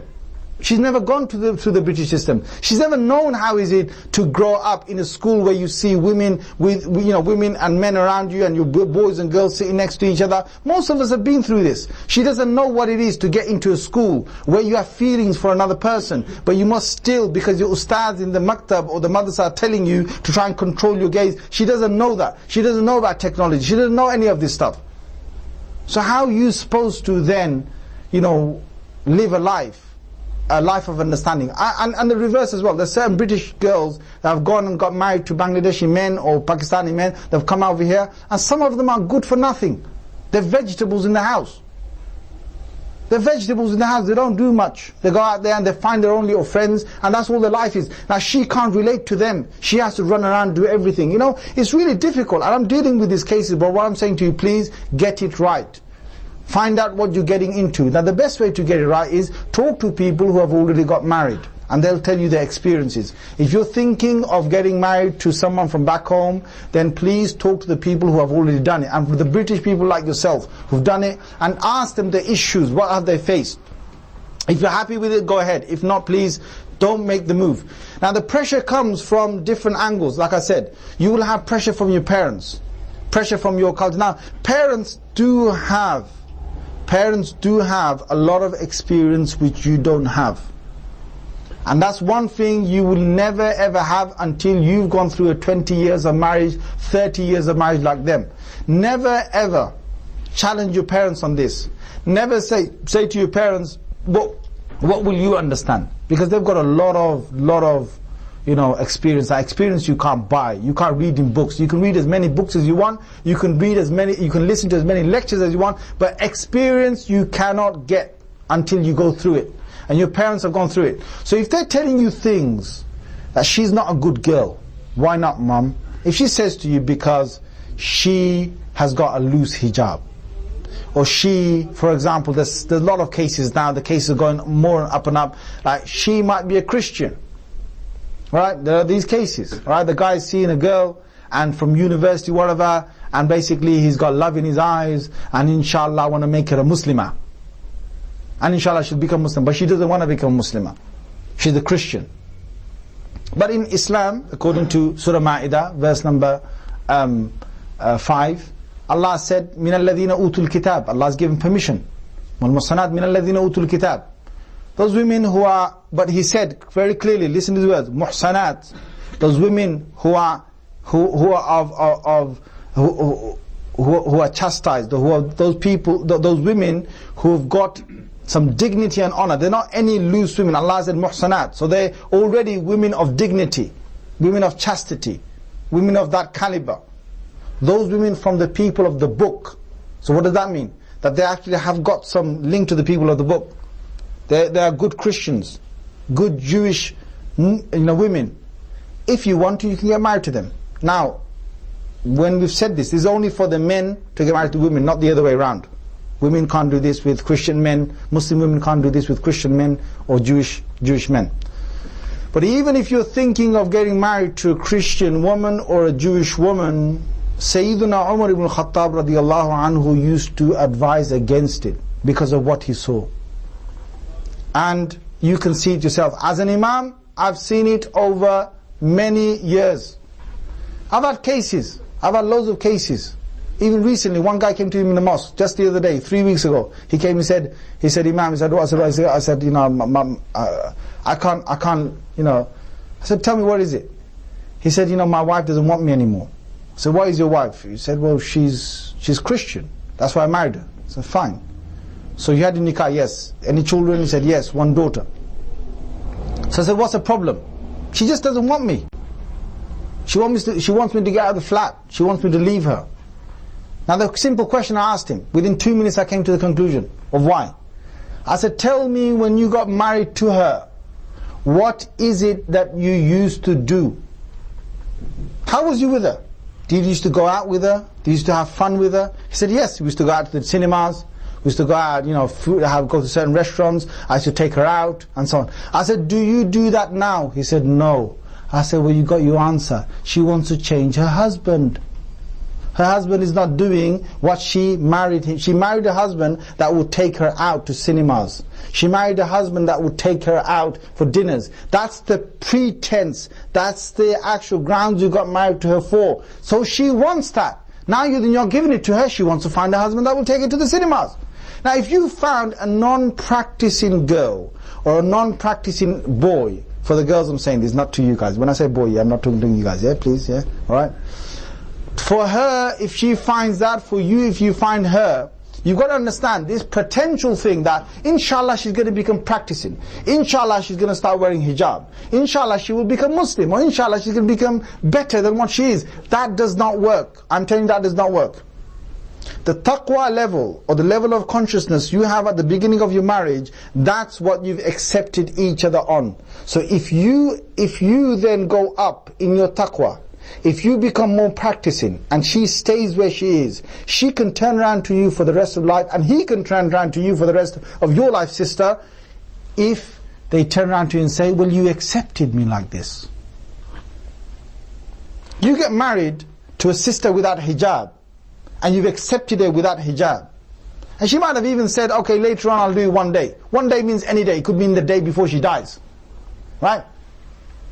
You married a brother without a beard, or without ilm, or certain knowledge you wanted, and he's promised you that he's going to start going on courses, he's going to start changing, whatever. Don't buy that. If you want a practicing sister, you want a practicing brother, get them practiced first. If they're not practicing, don't go for it. The most important part is that the practicing element is there if you can have it, and the best thing you can have. And the next most important thing is the character. Next most important thing is the character. Now, just before I go to the character, I want to say that Sayyidina Umar al-Khattab, he used to advise against the Sahaba marrying Christian women. Why? Because of what happens later on. Now, I'll give you a scenario. A couple have come into my masjid a few weeks back. This is just a few weeks back. And the guy, the family didn't want the boy to marry this Christian girl. But the boy says, no, I'm not going to agree. I need to get married to the Christian girl. If she's a Christian, I can marry her. And if that's the fine, then I really want to do it. Now, I put him on the scenario. I don't want you to hear this carefully. I've said to the boy, now he hasn't got a beard, fine, but he reads his salah. He hasn't got a beard, but he reads his salah. So I said to him, in front of her, I said, the nikah can happen. According to the Quran, fine. If your family fine with it, the nikah can happen, fine. But I said to the guy straight in there, I looked him straight in there, I said, listen, when your daughter's 8 years old, when your daughter with this woman is 8 years old, and she's not going to wear a hijab, and you want her to wear a hijab, and your wife hasn't got a hijab on her head, it's going to hurt you, brother. It's going to hurt you. And you know what she said? She was there. She said, no, he won't mind if if I'm not wearing it. And he said, it will. He said, it will. And they went off, and they're having some discussion now, whether to go ahead or whether not to go ahead. What I'm saying to you, brothers and sisters, is, if you seriously think about the consequences, you better think about it with your children in your eyes. Because you think about it. Do you want your girl to grow up 12 years old, put lipstick, put makeup, no hijab, go out there on the streets, meet men? Well, if you want to do that, then marry a woman who starts off like that. Because then you will basically come to that, you basically see that. You'll see that that's going to happen to you. But if you want your girl to have that in her life, your boys to be brought up, you've got to have a certain practicing element. She's got to have that. The mother has to be the role model. If she's not the role model, and it has to be from beginning of marriage. Don't tell me you're going to wait till the end, till part of the marriage to take place, and then you're going to wait for her to wear a hijab. It's not going to happen. And if it does happen, you're lucky. If it does happen, you're lucky. Otherwise, it won't happen. Now, when you get down to, let's move on with some of the slides now. If you go to slide number 6, about the intention. The intention is what? To get closer for Allah's sake. Family is important, but they just shouldn't make your soul, they shouldn't make your decision for you. You're making the final decision. It shouldn't be for entertainment. It's a big responsibility, shouldn't be taken lightly. Now move on to slide number 7. There's no such thing, I've said already, as a perfect man and a perfect woman. Now, there's an actual age and a mental age. What I mean by that is, look, everyone has this. You might be actually 22, but your mental age could be 29, could be 30. Yeah? Somebody who thinks far ahead, who acts like those who are 20-something, 9 in the society, then their mental age is 29 while their physical age is 22 or something. But some others, they're 22 physically and their mental age is 15. Yeah? The guy, he just can't get serious in life. He's still acting like a 15-year-old, he's already 22. So what you've got to do is, when you look at a potential spouse, you've got to find out what is their real mental age. Rasulullah sallallahu alaihi wasallam had a massive gap between him and Aisha radiallahu anha. But Aisha radiallahu anha's mental age was much, much higher at a young age. You can already see her in ahadith when she's talking, when she's doing things, that she's not the 16-year-old that was there. She was already like the 36-year-old, like the 40-year-old. She was already thinking like that. She was already acting like that. Or 30-year-old. And Rasulullah sallallahu alaihi wasallam could drop, if he wanted to drop it to her level, he could do that. So they got on. But not every time it happens like this. Not every time it happens like this. So it's important that you take that in consideration. When you have got certain experiences that the other person hasn't got, it might make a big difference. You need to find out if there are those things. The culture is a very important thing. Now, you don't have to get married to the same person of your culture. Islamically, you don't have to. But by your fitrah, you may want to. Now, let me make that clear to you. Al-jinsu yamilu ila jinsi. It's an Arabic saying. Every type of thing, whatever it is, will always find familiarity with its own type. It's a natural thing. It's a natural thing. Right? You have a group of people, I'll tell you this, you have a group of people, the more commonness they have amongst themselves, the more closer they come in groups. The more differences they have, the more apart they stay. Now, we have no racism in Islam, fine, but you give me a crowd of 1,000 people with different races, and I will guarantee you within an hour, people of same races will naturally come and meet each other, naturally will get closer to each other than people of other races. Now again, I'm not saying there's racism in Islam, I'm not saying that. But there is something where you will be, like for example, let me give this. Rasulullah sallallahu alaihi wasallam said in the hadith of Abu Dawud, Al-arwahu junudun mujannada. Souls have been created by Allah as like troop marshals. Just as you're sitting in rows and you're in columns, the same way individuals are. He has said there are certain characteristics in yourself. If another human being has got the same characteristics, he has said they will find familiarity and they will like one another. And when فَإِذَا اخْتَلَفَتْ تَنَاكَرَتْ, he said when they have differences in their character, they have dislikeness with one another. It's absolutely natural. There are some people you just can't get on with. And don't blame yourself for it. Allah's created you like that, Allah's created you like that. You're just two opposite ends of the creation. That's how Allah's created you. So there's certain people you will not get on, and certain people you just meet them the first time and you think, man, that guy, I can be his friend, I can live with him, whatever. There are certain people like that. Now this is what? This is character. And Rasulullah sallallahu alaihi wasallam said what? He said 4 things will be sought. He said you may have jamal, you may have beauty. Tunkahul mar'a li arba'. A woman is married for 4 things, and the same thing you can see in a man. If you reverse it, either li jamaliha, either for her beauty she is married, or she's married for her wealth, or she's married for her hasab, or her own, her own family name that she's got. Okay, she's got a lineage, she's got a high class family, or he's got that. Either for these 3 things they're married, or they're married for deen. They're married for deen. Now, subhanallah, Rasulullah said the word deen. Deen has 2 meanings. Either you marry them for these first 3 things, or you marry them because they're practicing. Because they're practicing. Because they're religious. Because they've got religion inside them. That's why they get married. But he said, out of all of these, he said, choose the deen. فَاخْتَرْ الدِّينَ تَرِبَتْ يَدَاكَ. He said, choose the deen, choose that last thing I've told you, the religious side of it. You will prosper. You will prosper. Your hands will get dirty with dust if you don't listen to what I've said to you. Now, the deen has 2 elements to it. One is the religiousness.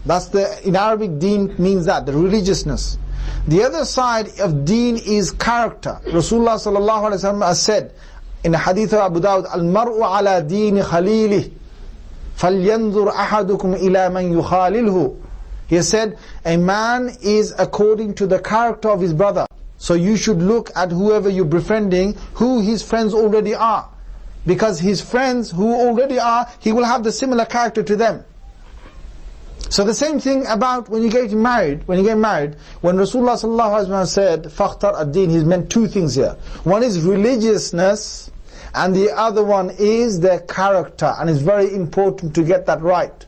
But when you meet your potential, what you've got to understand is, there's one thing about performance and another thing about character. Please remember this carefully. Right now, I'm performing. Right now, you're performing in front of you, mashallah, in the last 2 hours, you haven't said a single word. Alhamdulillah. If I walk away from you and I judge you by what you've done, I'll say, Luton, the people there, such nice people. They sat there without saying a single word. Yeah, mashallah. But that's not your character, is it? This is not my character. I can sit here and I can lecture you and I can tell you this about the deen, and that's my performance. My character is when I'm to myself. My character is when you judge me with all my actions, whether I'm in front of people, whether I'm not in front of people, whether I'm seen by others or not seen by others, whether it's a night time, whether it's a daytime, whether it's secrecy, whether it's openness, whether it's privacy, whether it's in public time. When you look at me and you see all my actions, then you will see character. That is why when somebody came to Sayyidina Umar ibn al-Khattab radiallahu anhu, and Sayyidina Umar said to a whole crowd of people, he said, does anyone know this person? And one person said, yes, I know him.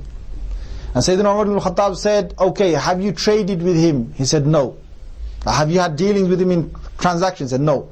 He said, have you traveled with him? The man said, no. He said, have you lived with him as a neighbor? He said, no. He said, then you do not know him. You do not know him. If you don't spend long time with someone within their own, close to them, whether it's with transaction dealings, because you're going to spend a long time with a business partner. You're going to spend a long time with the person you're traveling. You're going to spend a long time with a neighbor. If you don't spend that closeness, you do not know them. Now this sister of yours, this brother of yours, you do not know them. And the half an hour sittings you're going to have, the 1 hour sittings each time you come to the house, you will not get to know their character. So what do? You have to take reference from the people who know them. That is a sunnah. That is a sunnah. That's why they came to one another. They went to one Sahabi went to another Sahabi. The Sahaba came to the Prophet ﷺ, Sahabiyat came to the Prophet ﷺ, and they said, I want to get married to so-and-so, please tell me about them. And Rasulullah ﷺ, on these occasions, he told them about their character. Another hadith I said to you, one of them does not put his stick down, meaning he's going to beat you up, woman, if you get married to her. If you get married to him, he's going to beat you up, woman. And the other one, he said, Sa'luk, he says, he's tight. He's not going to spend on you. He talked about character. He talked about not their performance. The performance was when they see that woman, what they can say, inshallah, inshallah, inshallah. How much mahar do you want? Oh, inshallah, inshallah. Smiles, cheerful faces, to say that you're going to give this, and agreements and so on. But that's not character, that's performance. So don't get fooled by the two. It is an important aspect that if you are going to need certain people or certain foods or certain ways of being together, then you will have to marry the same culture. Marry the same sister of the sister of the same culture. Nothing wrong with that. It's not being racist. Because we are familiar with one another. The more familiarity there is, the more closeness there will be. However, just because a person wants to marry someone outside the culture, please don't discriminate them. Don't say that, if your mother is saying to you, your father is saying to you that you can't get married to a wife because they're from a different, because they're from a different culture. Are you both, the whole point is, can you get on together? Are you both British? If you're both British, you can get on together. There's huge things that start on this. I personally myself, I've got married to someone who's not of my culture. But alhamdulillah, I've had a very good marriage so far, alhamdulillah. And inshallah I should have another good years till I'm gone from this world with a good marriage. The thing is, it's not the end of the world, but some cultures find it disastrous. It's like you've actually almost backstabbed them. You've done something wrong, absolutely wrong. It's like you committed a kabira or a major sin. Just because you're going outside the culture, it doesn't have to be like that. And most of these people don't understand because they've never experienced it themselves. And there are, alhamdulillah, the generation now, the way we're moving forward, there's a lot more of these cases. I hear in Luton you've got serious cases, right? Pakistani, Bengali, yeah? Marriages, I hear quite serious, yeah? You guys are not laughing, are you? But anyway, it can get serious, but it doesn't have to get serious. For what? For what? They're Muslims. They're Muslims. They've got Islam. For Allah's sake, get together. And it's going to be very embarrassing. It's very embarrassing when you, at the beginning, make all this hoo-ha not to get them to get married to each other, and then they get married. Now, after that, after 5 years, 10 years, they're so embarrassed. They're so embarrassed to face them. the same people that, you know, you plotted against them, and they did all sorts of horrible things. There's people that even go to the extent of doing black magic. I'm telling you this because I've dealt with these cases. Just because they don't want two people to get married. I've dealt with these cases. Why? Because of personal feelings.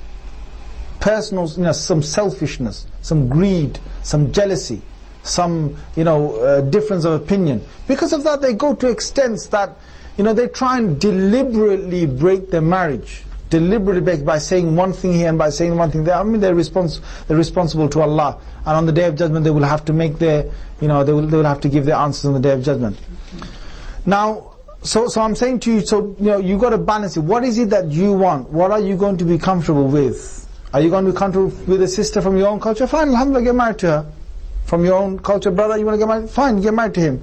But if you are going to meet someone, or you met someone already from a different culture, they're good Muslim. You know, what would the case is, if you were in an Islamic empire and there was judges. In an Islamic empire, your parents would have the right to go and make a case against you, not to get married to a certain girl. And that would be on the basis of what? That would be on the basis of deen. If you were practicing and the girl is not practicing, they are able to get the judge to make sure that you don't get married to that girl. So if your parents are saying that girl is not good for you because she doesn't have the same qualities of deen that we have, that boy is not good for you, then you should be someone who should make the, you know, you should be someone who makes the effort. You should be someone who makes the effort to try and get them, you know, to come apart, because they're not of the same deen. Their quality is not there. There's going to be huge upsets, like I've said before.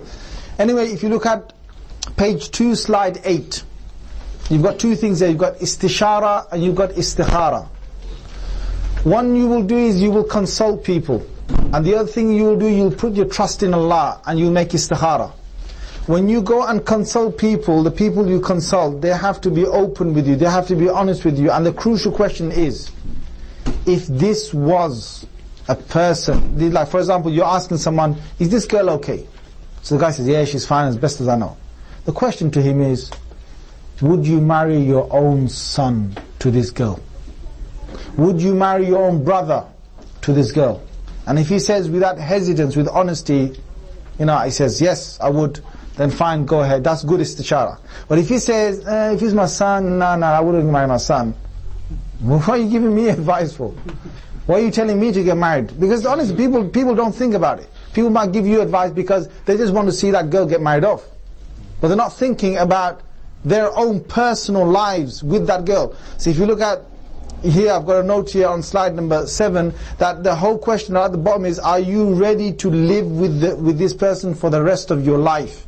It's a serious question. It's not for a few moments or a few days, right? Why do people be comfortable with dating? Because they know anytime they can throw her away, anytime she can throw him away, right? That's why they're comfortable. They can change. It's like clothes. You know, I'm wearing these for 3 days or 2 days, man, they're smelling a bit, let me get rid of them, right? If you get married and you know, your wife's got some characteristic, your husband's got some characteristic, it smells there, you have to live with it, bruv. You have to live with it. You have to deal with it. It's a responsibility. Allah says, after you get married, the worst, the most hated of permitted laws Allah gave us, أَبْغَضُ الْحَلَالِ عِنْدَ اللَّهِ الطَّلَاقِ. The most hated of permitted laws Allah has given us is divorce. Now you can't get into a marriage and say, oh, I don't like this about you, I'm leaving you. Come on, deal with it. Sister's got problems, brother's got problems. Try and help them. Try and change their character. You have to do that now. Now that you're in it, you have to change them. You have to try and deal with it. You have to put up with it. You have to have sabr. You have to give nasiha. You have to try and find good ways of trying to make them a good person. But you can't just say for a simple thing that I'm giving up. Now what I say to most people is, now istikhara for example, you can do istikhara before you go to see her, or you can do istikhara after you go and see her. Okay, you can do both. Both are fine. But one thing I'll tell you, please, is that if you do istikhara before you even go to see her, you're going to save yourself a lot of money and a lot of time. A lot of people, I just don't know what the philosophy is behind this, yeah? You go, and you go to a house, right? You've taken loads of gifts, and the £100 laddu I talked about, yeah? You take that, and then you go a second time, and you take some other jalebi, and you take some kapra, you take some clothing and all that. Then you go again, and then finally, by the 5th time, the whole family's getting all excited, ready, everything, and the guy basically says, istikhara. So he prays 2 rakat salah, and he comes to his Imam Sahib, please, I don't know what to do. What? I've seen a bad dream about her. Or after 5 meetings? Yeah. I don't know whether I should go with the marriage.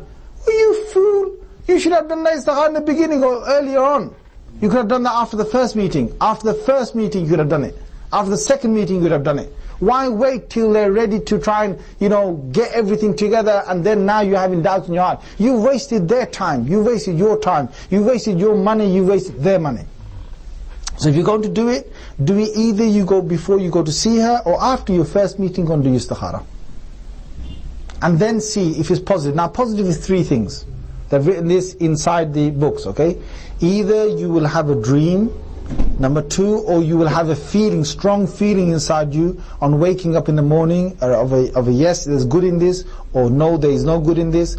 Or number 3 is they say that you see after istikhara if things are falling into place towards the marriage, then it's positive, and things are falling against the marriage after that, then it's no.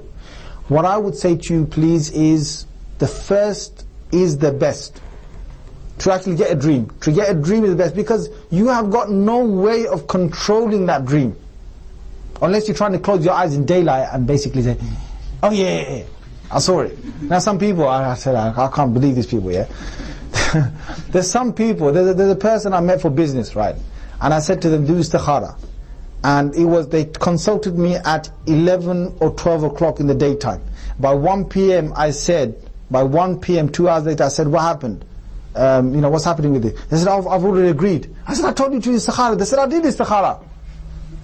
I said, you did istikhara? They said, yeah, I just prayed 2 rakats istikhara, went inside there, made my deal, and came back out. I said, what, that's istikhara? That's istikhara? Basically they're so excited, they want it, they ain't got no time for waiting for the result. They ain't got the heart in it. Some guy, the other day I met someone who told me, they want to get married to someone, so they're saying, they did istikhara as well. It's a Christian one, basically. They did istikhara as well, and the positive. I said, listen, that guy, he's madly in love with his woman. And with that madly in love heart, he made the istikhara saying, please Allah, all I can do is think of her, please make it come true. And then he's just basically saying, after the istikhara, I feel positive. Of course you feel, but you felt positive before the istikhara. You're feeling more positive now because, your heart's pounding for her. That's what it is. So don't give that kind of, biased istikhara. If you're going to do properly, put your trust in Allah. Oh Allah, istikhara is what? Oh Allah, I am asking you, if, in this matter of mine, if there is good for me, in what? In fi dini, firstly my religious affairs, ma'ashi, my whole life and my livelihood, wa'aqibati amri, and my final outcome. See, subhanAllah, Islam has made it so beautiful for us. Fate is about what? Fate is not about you looking at the beginning. Fate is beginning and end. And the best of fate is what is at the end.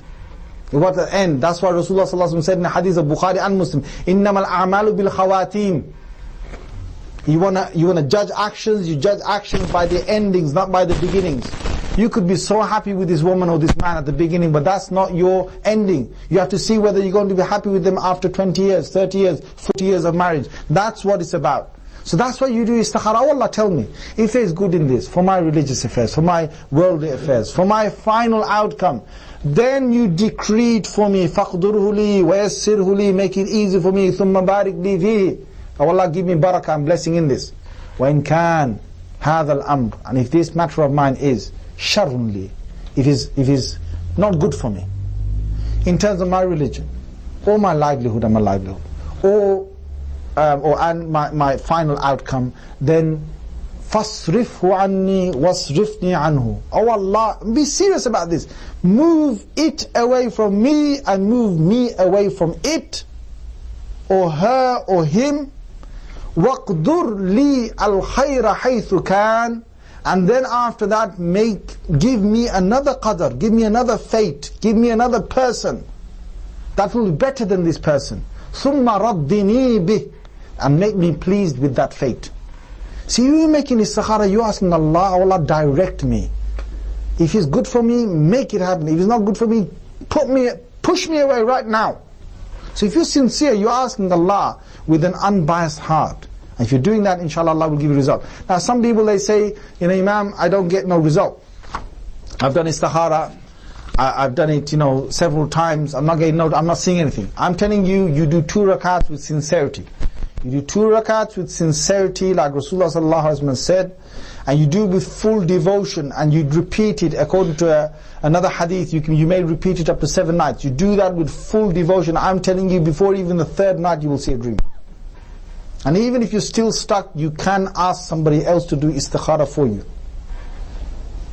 But I would rather say that you still try. And the other 2 things are fine. The other 2 results are fine. With your feeling, with things happen, they're fine. But I would still rather you make a decision according to a dream, because it's the most clear thing that will give you some clear direction. Because it will be from Allah. It will be from Allah. Now, before seeing a person, if you go to now slide number 9, page number 3. Sometimes you can see photos, they can be deceiving. This is just for some information I'm giving you. So remember, seeing a photo of a person and seeing a real person is 2 different things. Right? And please don't get deceived by one. You might be saying no to a good potential, but just by seeing the photo. Some people look ugly when you take their picture, because the lens was, blurred a bit. Because it was dark a little. Because the guy was surprised. The guy just took a photo like, when you take a passport photo, you're not going to take a passport like this. They tell you not to smile. No hat on your head. So you might be looking at, if you look at my passport photo, you're probably thinking I'm Bin Laden's disguised again. Seriously, when I go through the airport, right, they always like, ding, the guy scans it once, scans it again, scans again. After about 5-10 minutes, then lets me go. Hika is not, Bin Laden's in the Arabian Sea, it's not him. We found his DNA. Yeah. So the thing is, you don't just look at photos. You go and see the person and go and talk to them. And when you're there, you basically be with the mahram, like I've said. That's in slide number 9. Slide number 10. I've said quite a bit of this.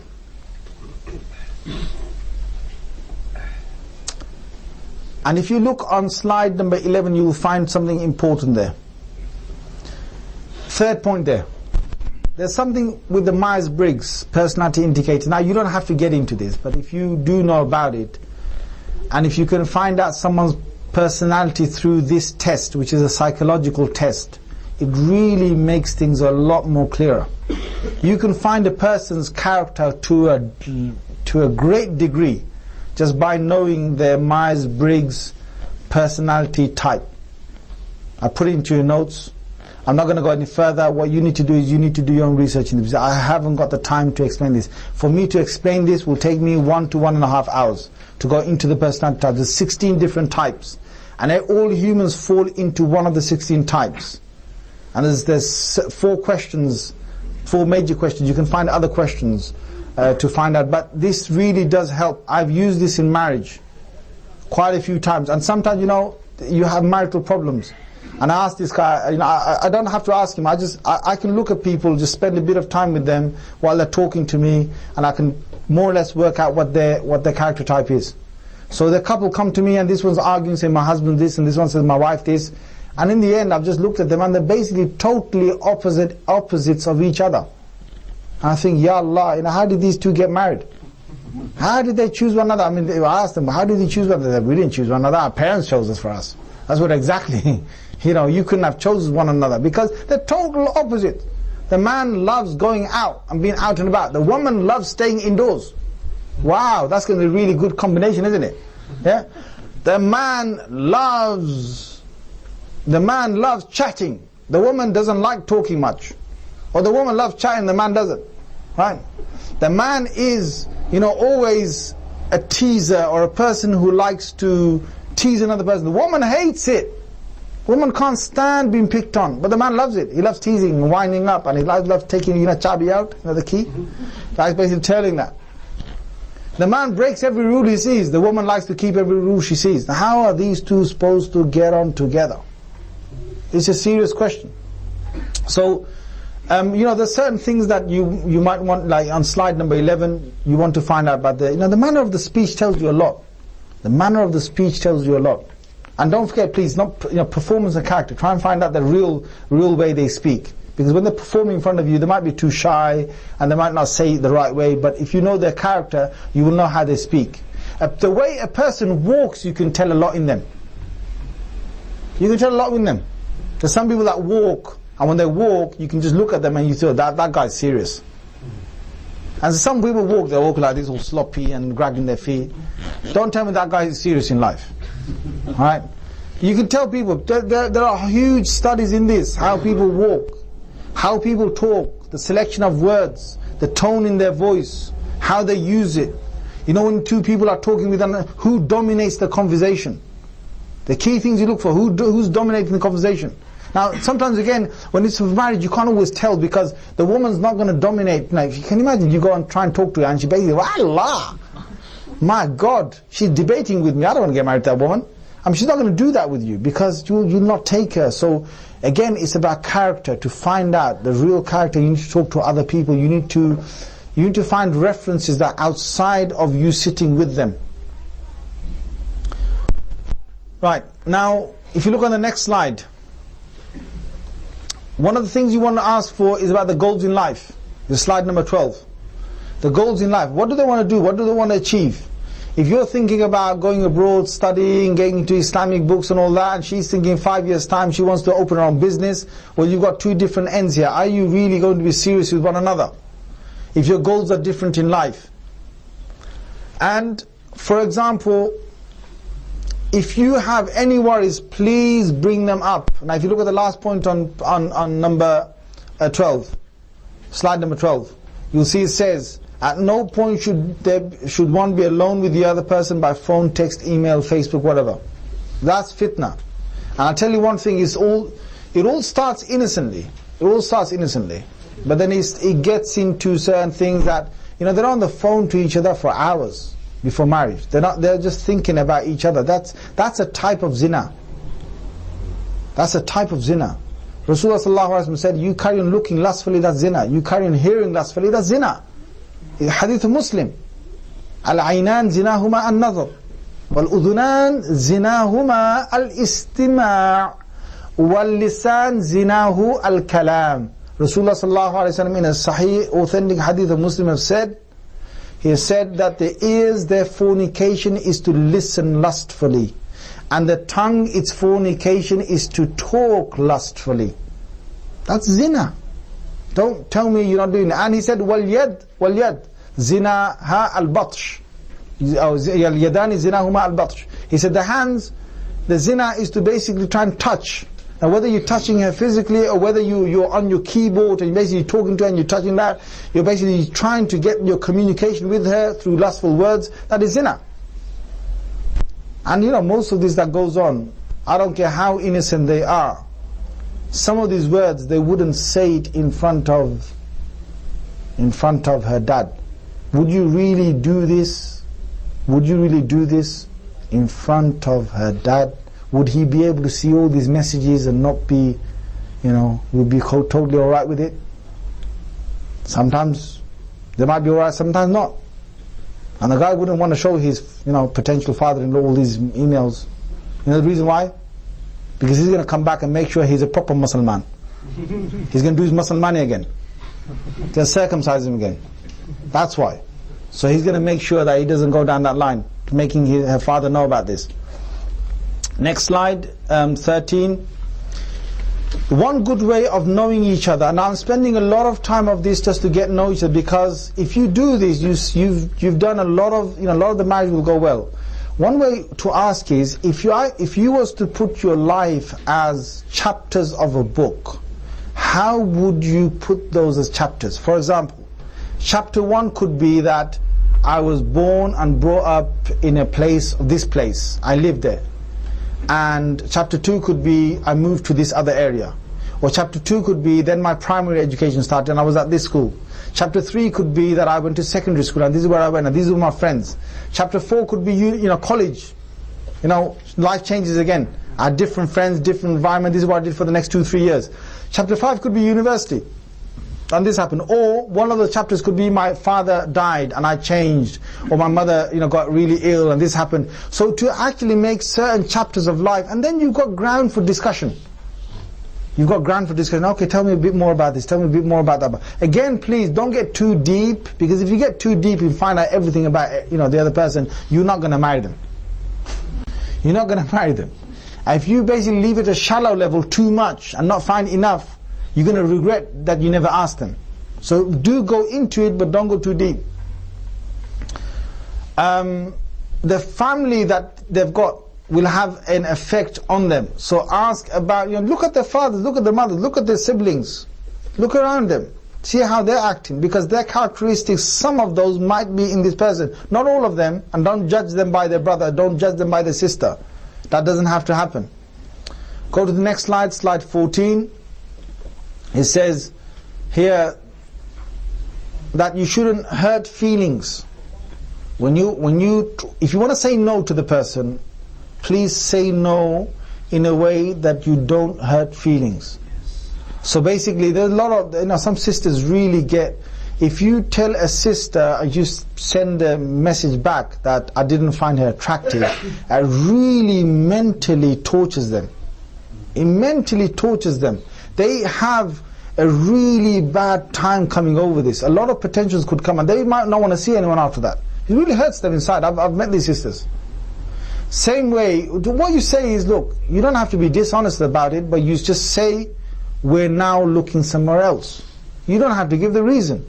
Or you basically wait to look for another potential. Come and say, look, we're sorry, but there's another place that we're interested in, or something like that. Give some answer.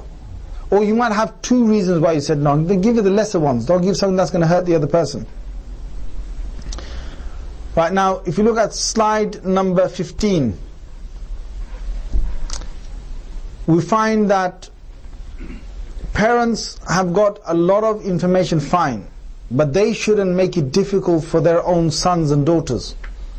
They should look for the ideal partner for their sons and daughters, fine, but advice to them is don't make your unrealistic lists as well.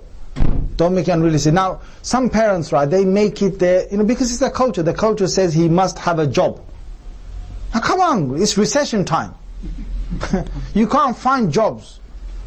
Give the guy a chance. If it wasn't recession time, he'd probably find a job. Even if it's not recession time, the guy hasn't got a job, doesn't mean that he's a lowlifer. He has to have a degree. Understand the reasons why he didn't have a degree. Some children are not so fortunate. Their parents, one of them has passed away at the age of 17. The guy had to quit his education because he had to go to work. He's the eldest of the family. He had to support his whole family. That's good value in that child. He's, for the last 5 years, he's been working hard night and day. He couldn't get a degree, but he worked to support his family. Now that's good value in that kid. You should take that. And please remember the hadith of the Prophet that says, if a good person comes with good deen, right, and he wants to get married to your daughter, and you don't allow them to get married to your daughter, then Rasulullah said there will be fitna. There will be tribulation. There will be tribulation. So please bear that in mind. Now, to go to slide number 16. What are the rights of a person who's a father? A boy asked Sayyidina Umar radiallahu anhu, has a son no right over his father? He replied by saying, to select for him a good mother, this is one right. To give him a good name is a right. To teach him the Quran is a right. So these are responsible. Now some parents think that they have a right over them until they die. That is wrong. That is wrong. Parents' responsibility is that you give them a good character, you give them a good nature, now you bring them up. Okay, you try and help them find the right spouse. You're trying to give them good advice. But some parents, they just can't let go. Their kid gets married, they still treat him as a little kid. He's got children, they still treat him as a little kid. No independence. Then you probably, you basically a grandfather or grandmother by now, but you still got no respect to give him some independency. One good advice I'd give to you is, if you can do this, that after marriage you get your separate accommodation. It will really bring a lot of peace to you in your life. A lot of peace. If you're a sister, listen to this. If you got a choice between a few brothers that are coming and seeing you, and you've got one brother that can give you a separate accommodation, and he's got a good character and all the other things that I've said, and the others haven't got a separate accommodation, I would ask you to go for the brother that will give you separate accommodation. When you're separate, you're independent. Our parents came to this country, they did not come with all their grandparents, their grandmothers. They didn't do that. So they had a nice, they had a tough life, but they still had a nice life of independence. And I would say to you that the best life, what did Rasulullah ﷺ do for his own daughter Fatima radiallahu anha? She even asked Rasulullah ﷺ to bring herself near him and to give him some other accommodation. He said no. And Sayyidina Ali couldn't afford a house. But Rasulullah ﷺ got a separate accommodation for Sayyidina Ali and Sayyidatuna Fatima radiallahu anhuma, and he made sure that they stayed separate from Rasulullah ﷺ's own house. While Fatima and Ali radiallahu anhuma, up until that time, more or less they were in the household of the Prophet ﷺ. But he separated them. Why? On the basis of what?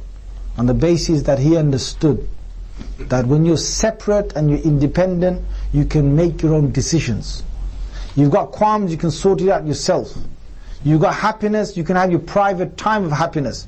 When you're living with in-laws, I'm not saying it's a bad thing, please, I'm not saying it's a bad thing. Sometimes you live with in-laws, it's a credit as well, because you've got people to look after them. There's bonuses on both sides, but there's discredits on both sides. You've got to look at the pros and cons. But I believe that in this country, where I've seen people live with in-laws, there's more issues than people who live separately. I've dealt with a lot of cases, my brothers and sisters, and I'm telling you from experience. And I would say to you that if you got that chance, please take up that chance. And parents, with some parents, they think, Ya Allah, astaghfirullah, you're kind of betraying them if you leave the house. What's the parent's right? The parent's right is that one of the sons or one of the daughters will look after them in old age. At least, if not all of them. Now if one of the brothers, one of the sisters of yours has decided that they're going to look after your parents, then the responsibility is a fard kifaya. It's a fard kifaya. That means if one of them does it, the rest of them don't have to do it. But for a parent to be adamant that they want all their children to live with them in the same household, they're creating a cocktail of trouble. Seriously. Because what happens is, it's not back home. Back home is like you've got a lot of space. You've got, the rooms are big. This size hall is a room back home. I'm serious. And you've got big kitchen, you've got big outside, and women can just go outside, go next. They can walk freely up and down here and there because they're all family. Right? Here, in England, you got a strict 4-wall that is really congested already. And you know what happens? They all come down to the same kitchen. Back home you got 4 kitchens. Go, let's be honest with you. My dad built a big house back home. There's separate kitchens. Or if they want to make separate, they've got the space. Land, you build. There's no application you need to make. There's no planning permission. You build where you want, my brother. You build as high as you want. Yeah? But here you can't do that. They're all anyway same kitchen. Now the 3 daughter-in-laws. And then there's their godmother, the mother-in-law, with a wand. And she basically with a stick, and she's waiting. Who's going to clean those dishes today? Who scratched the cooker? Astaghfirullah. I want to get that daughter-in-law. And there's issues. They're all congested. They're like chickens in battery hens, like battery hens or something in a farm. They can't move. They fart. Somebody knows when they fight. Which direction they fired. How stinking he was. I'm serious. And they start talking. They start talking. And who did what in the house? Who didn't do what in the house? And they make trouble. They make trouble. And then the husbands that come home, they have to listen now. Then this brother is not talking to that brother. That brother, I know brother, honestly I'm speaking, I'm saying this to you. I'm saying this to you in this seminar here. I know brothers that haven't talked to each other in the same house for years. Or they talk only salam and that's it. because of the women in the, not just the women, it's the brothers as well, because they come home, they just listen to their wife. And the wife says, you know, like, this happened, did you hear? And the guy goes, please, what can I do for you, what can I do for you? And then after that, what happens is he gets all, that's you. Right, I'm going to go out there. Right? First thing is, please, go and investigate what your wife is saying. Just because she's your wife doesn't mean she is a firishta, she's an angel. Your wife could be biased. Your wife could tell you something, you know, misconstrued. Your wife could have her own, you know, little bit of, you know, she might have put a little masala with it when she's telling you. And you've added your vindaloo to it when you're going to talk to them. You're going to make it really hot and spicy when you go and talk to them. But please investigate first. What was the real situation? Did so-and-so say this? Did so-and-so say that? No, yes, find out. And sometimes it's between the mother-in-law and the daughter-in-law, and the guy gets caught in the middle. The mother says, your wife said this, and the wife says, your mother said this. He looks at his mother, he goes close to his mother, he's not upsetting his wife. He goes to his wife, he's upsetting his mother. And these are happening in hundreds and thousands of houses. Yes or no? Come on.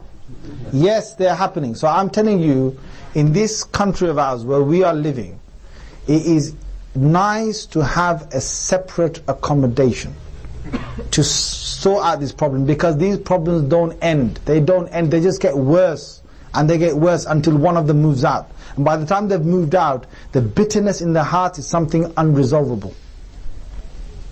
I've dealt with cases where they've been there for 12 years together and whatever. You know, I don't want to go on with this, but I would say to you that please try and get the separate. If you're going to live together, the best thing is, if you're good Muslims, you won't have trouble. If you have good etiquettes, if you have good adab, if you really are going to follow the Quran and Sunnah and listen to Allah and His Messenger, there won't be trouble. But people don't do that. And most people are not going to do that. And I know men in the masjid, la ilaha illallah, who are so good in the masjid. You're going to say, you know, I could call him dad. I could make him, you know, like a kind of stepdad if I wanted to, you know, a person I could look up to, right? But that same guy goes home and, you know, the things he does, if you were to listen to the women in his household, you'd be shocked. You'd puke up. You'd go and beat him up. There's some people like that. Again, don't judge people with what you see. Now, the one other thing is here is on slide number 16 is gossip. Lawmatul la'im. This is one concept the Quran has said, which is people blaming you for you not doing something they expected. Man, that's a big thing in our society. And the best of Muslims are those who don't look at that. They don't fear that. They fear Allah and His Messenger. Allah said in the Holy Quran, لا يخافون اللومة لائم. They do not fear the blame of the one who's going to blame them. They don't fear that. And that people Allah has credited in the Quran. Because if you're going to listen to, you know, oh, he's going to say this and he's going to say that, oh my God, and that makes you do certain things, you're just a puppet. And you are causing trouble by doing this. And I'd say the best thing is, if you got in your household, Allah and His Messenger's words are going to correct everyone, and if they are true to that, then fine, alhamdulillah, you will not have issues. Right, look at slide number 17. Sometimes it's about differences in the in-laws, differences with the other family. It causes a huge rift in the family. Again, I'm saying to you, please keep your good ties. Now, one thing with your wife or with your husband, you need to understand is, you two are king and queen. Your wife is queen, you are king, finished. Once you're married, you are going to make your own decisions. If you're going to have her family coming in every time and interfering and saying, you better do this, why are you doing this, and your family doing the same thing with that, that's where problems are going to start. You should be independent just like they were independent at one time. Right, when you're making the agreements of the marriage, and I'm going to make this quite clear here. Look at slide number 18. Somebody asked me just this in the break time. What is a true marriage? Sorry, before I get to that, somebody asked me also another thing, which is, you know, when you're taking advice from your imams, somebody said, you know, sometimes we've got trouble going to our own imams. Well, if you've got an imam who's from back home, and he doesn't understand what's going on here, he doesn't understand your culture, he doesn't understand you, and you're British, and they are, I mean, you're British Bengali, British Pakistani, British Egyptian, whatever, but they are just one type and they're not really British, then you can't take advice of them. I'm just being serious with you. You can't take advice of them. You're supposed to take advice of a person who knows how to, who can understand you. If they can't understand you, you should not take advice of them. Simple. And our mosques, some of them that are still employing imams that cannot relate to these generations that are growing up, yeah? It's a dishonest service of that committee that have kept that imam. And that poor imam, sometimes I feel sorry for him because he's just looking for his daily bread. But when it comes to his realization, he should just pack up and get another job somewhere. Because the thing is, the community suffers.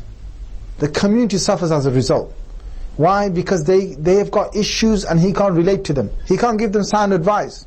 All he can see is he has to keep the parents happy. Otherwise the parent is going to talk to the committee member and he's going to lose his job.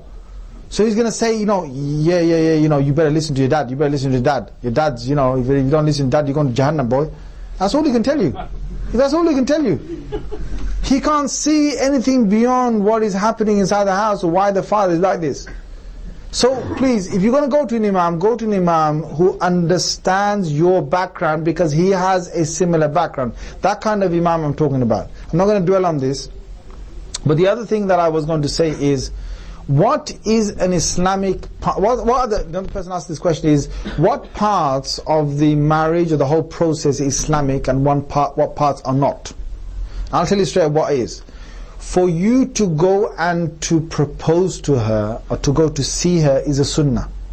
And that's in the hadith. And he has said, sallallahu alaihi wasallam, he said to one sahabi, he said, have you seen her? He said, no. He said, go and see her. He said, it's okay. He said, go and see her because she's from this tribe. And the women of that tribe sometimes have an eye out of placement.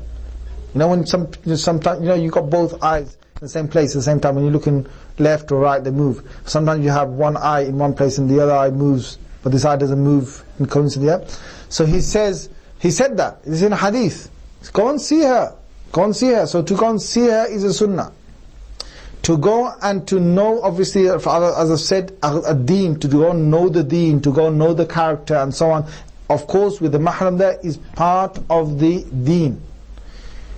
Then for the family to make the decision that yes, we're going to allow my daughter, you're going to allow your son to get together. Yep, that is part of the deen. But after that, the real deen is a nikah and a walima. There's no such concept of engagement. This whole thing about engagement, all that, that we've actually now said there's going to be a wedding date, we've made the promise to each other. There's no such thing. As soon as possible, you should have your nikah date fixed. Why? Because shaitan can come in between. The longer you keep that date ahead, the more you're going to get people talking, gossiping, and something's going to come up. And someone's going to say something rude somewhere, and it's all going to be off. Poor guy, poor girl. So, you keep the nikah date as close as you can. And the second thing you do is the sunnah. You know what the sunnah is? The sunnah is an imam or someone who's qualified to do nikah does the nikah. So he makes her say that she's going to accept, he will accept. The dowry is fixed as part of the sunnah. And what is the dowry? The dowry is something which he gives to her as a gift. It doesn't have to be an asset. It can be gold, it can be silver, it can be money, it could be something else. But there's no maximum to it, but there is a kind of a minimum to it. And there's difference of opinion in the different fiqh. I'm not going to go into that. But the dowry is a sunnah, that's what I'll say to you.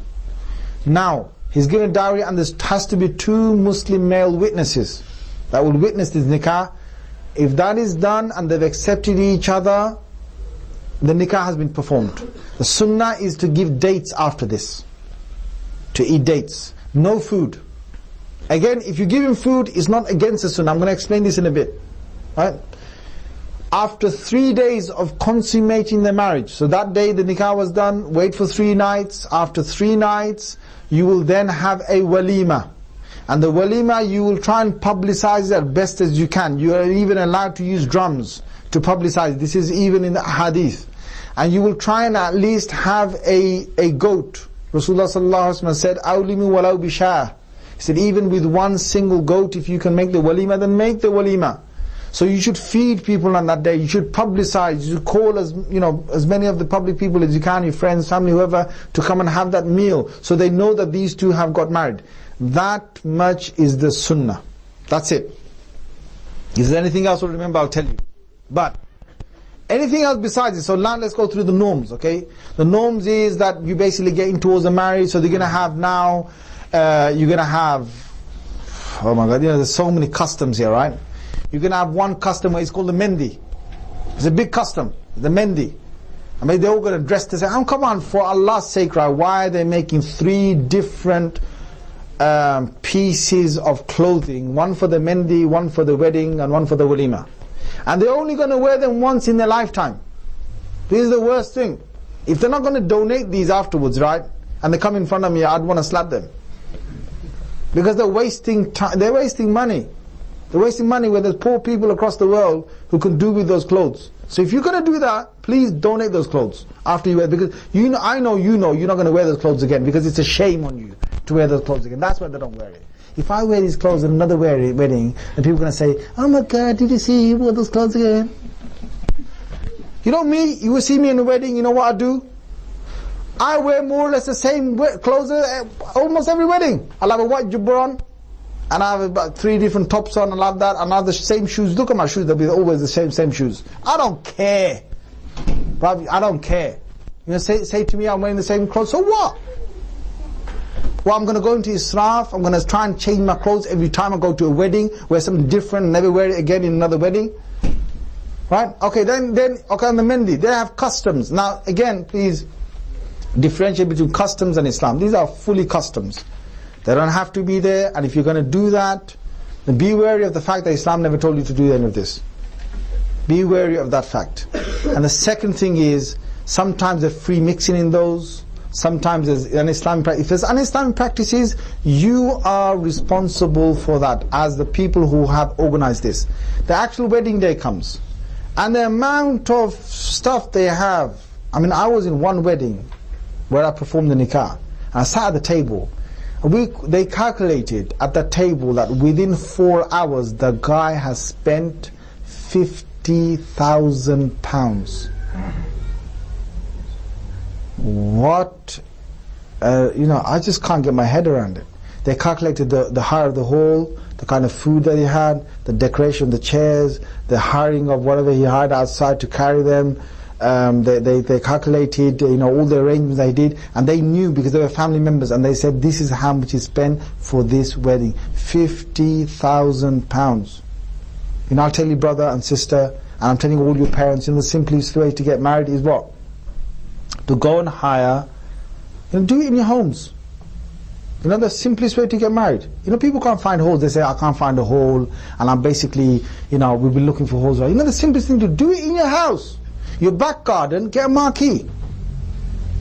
People do this. People have started doing this, right? Back garden, get a marquee, right? And have your wedding over 3 days.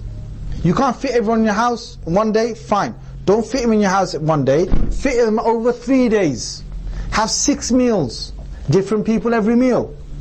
So it's a simple solution. I'm telling you, and cook in your back garden, or cook from outside, from some family you can cook, bring it together. You'll save on a lot of costs. It's a brilliant idea. In the marquee, you have chairs there, tables there. You could probably fit about 30, 40, 50 people in the garden. You want to call how many? You want to call 300 people, right? 6 meals, you've got your 300 people inside there. You call one group at lunch, is there embarrassment? There's no embarrassment in that. Just call them. Do it. Okay, you want to go next time. You don't want to put yourself through that. Okay, fine, brother, I understand, yeah? Go and do it in the masjid. Do it in the masjid. I had both my things, the nikah and the walima, I had both at the masjid. I think the time I got married in 2000, alhamdulillah, I didn't pay, from my side that is, from my walima that I arranged, I didn't pay more than £1,000. Alhamdulillah. And I ask you, stay in masjid. Masjids have got holes inside, holes next to them, hide them out. If you can't fit people in one go, fit them 2 times around. There's no shame in that. If people say to you, shame, tell them, I said, shame on them for spending 50k somewhere else, spending 20k somewhere else. Shame on you, bruv. Tell them on their face. Shame on you when you could have spent £2,000. You spent £20,000 just for what? The difference is, look, I'm on a chair right now, yeah? The difference is that chair's going to have a bit more cushion to it. 1 more centimeter. That chair, this chair is black, that one's going to be red. Ha ha. This hole is got this carpet like this, right? Just normal green carpet. That hole is just kind of red carpet. Big deal. Red carpet I can buy when I go to copyright. I can put it in my house, put it in my marquee in back garden. You're so stuck about red carpet, bring in the masjid and roll it out. Right? What is it? The food. The food, yeah? You can cook yourself. You know it. Why spend on caterers? Some of them, honestly, without iman, without, salah, cooking that food, and you're going to feed all those people. And then on the day, my God, I've been to so many weddings, right? You get there and everyone's the boss. That's the worst thing, man. My God. When I do a nikah, I always have to ask, I say, who's in charge? Just give me one name, who's in charge? And say, I'm in charge. Oh, he's in charge. No, none of that business. They tell me one person who's in charge. Because the thing is, the person who's in charge, if you get one person who's in charge, okay, the rest of them are going to be grumbling. They're going to mumbling. What happens after that is what? You get to the wedding hall. There's some people, look, please respect. Don't respect Allah. Please respect Allah and please respect Allah's Messenger. Don't start your wedding by doing something un-Islamic. Sometimes I go to somebody, I have to now say, are you going to have, music there? Sometimes what they do, just to respect me, they might switch it off. As soon as I'm out, they put it back on. Fine, at least that's some form of respect. Some of them, the doof, daf, dum, boom, boom, boom, right, going on, right? Oh, you telling me that angels are going to come to over there? Some of them, they're just about for the nikah, they stop. For the nikah, they'll stop and they'll carry on. Next thing is the free mixing. And there's people going to the wedding for what? They want to advertise themselves. They want to look for other brides. They want to look for brides for their sons. My God, it becomes like a market. You come to a market, come on, I didn't want this.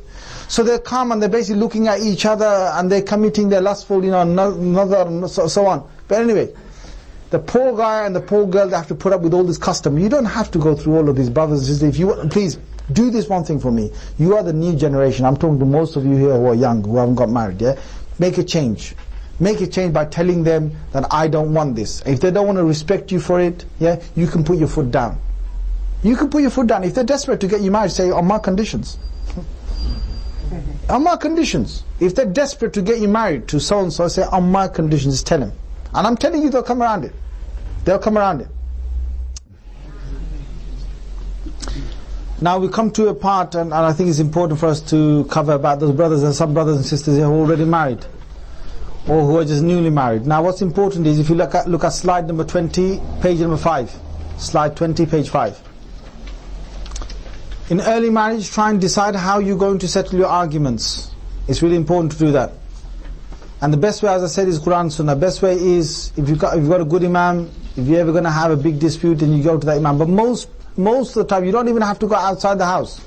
If you're a good couple, you can sort out most of your problems inside your house, just between you and her. How you basically follow the Quran Sunnah. What does the Quran Sunnah say? Well, if you're angry and you're standing, sit down. If you're sitting and you're angry, lie down. If you're lying and you're still angry, go and do wudu. I'll tell you one, this is obviously from the Sunnah. Say, A'udhu billahi minash shaitanir rajim. And if you still sort of angry, personal advice I can give you is just don't talk while you're angry. Try and allow yourself to go away. Just go out the house. Just spend a bit of time outside the house. It's better. It's better than you say things while you're angry and you make things worse. Go to the masjid. Best place you can go when you're angry and things are hot in the house, go to the masjid. Ahabbul bilad ila Allah. The most beloved of places to Allah is the masjid. Go there, put your head on the floor in sujood and be with the Rahman. Ask him, supplicate. This is to the men I'm saying. To the women, again, if you can't get onto the musalla in your house. If you can't go to the masjid, then go to the masjid. Let a night at least go by. Let 2 nights go by. 3 nights go by maximum. You will not feel the same even by the next morning. You will not feel the same. Then talk with a calm mind.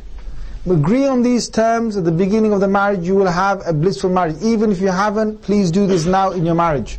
You will make your marriage a lot more prosperous. Let's say, for example, one thing I have to say really, please, is that the more marriage goes on, the more used to you become to each other. You become like part of furniture in the house. Part of furniture, you never notice it. Well, you're not going to notice your wife after a little while. And she's not going to notice you after a little while. Yeah? And you need to do certain things to notice each other. You need to do certain things to be different. Now, because when you get used to each other, sometimes your tone can get quite harsh. And you don't realize it because you've been doing that for such a long time. The warning is that if you carry on doing that, you're going to upset the other person. Please, yourselves right now, think about, am I using a tone that is not appropriate? How is that girl supposed to feel? How is that guy supposed to feel? And end of the day, one thing that will cool you down is, please remember, guys, that wife of yours is a daughter of another man. That wife is a daughter of another man. Your daughter will be in the same position in 20 years' time. And by Allah, if you care for your daughter, care for another man's daughter who's in your house. Care for another man's daughter in your house. Because you don't know what situation Allah will put your daughter in tomorrow. It rips a man's heart to hear that his daughter's not well, or his daughter has got complaints in another house. Don't you think it's going to rip your father-in-law's heart to hear about the woes that you got in your own house? So please, try and deal with them yourselves. Now, we're all humans, we love praise. We love praise. And Allah subhanahu wa ta'ala has made us like this. Don't forget to praise one another for the good things. When you live with a person for a long time, you forget to do that.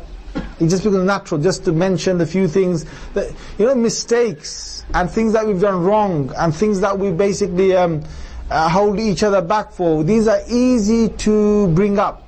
But good things we've done, appreciation, after a long time, we don't do that. So please, try and make it a habit to try and say good things once in a while. Appreciation of what one another is doing. Dua for your spouse. I'm telling you, here in this majlis, there's never a time when I'm making dua for myself that I would not include my wife and my children in my dua. Automatically. I will always do that.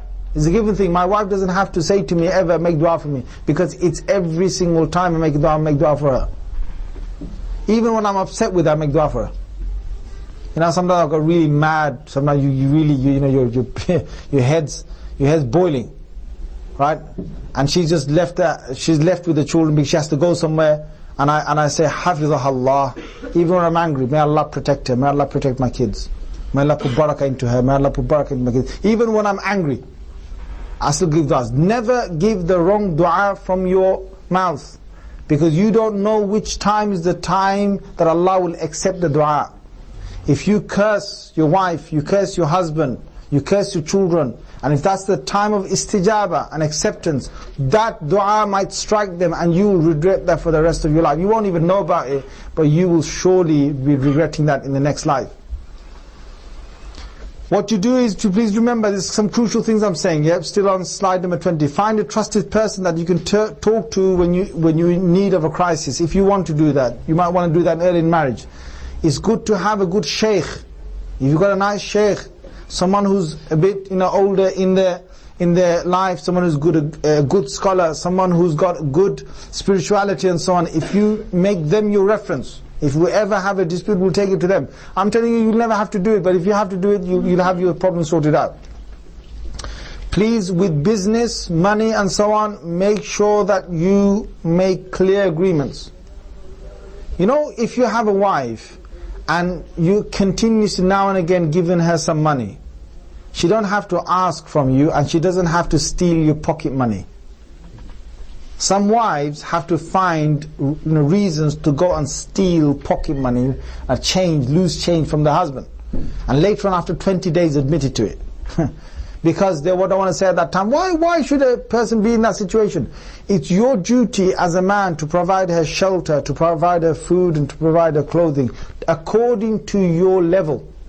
عَلَى الْمُوسِعِ قَدَرُ وَعَلَى الْمُقْتِرِ قَدَرُ. You're rich, you provide out of your richness.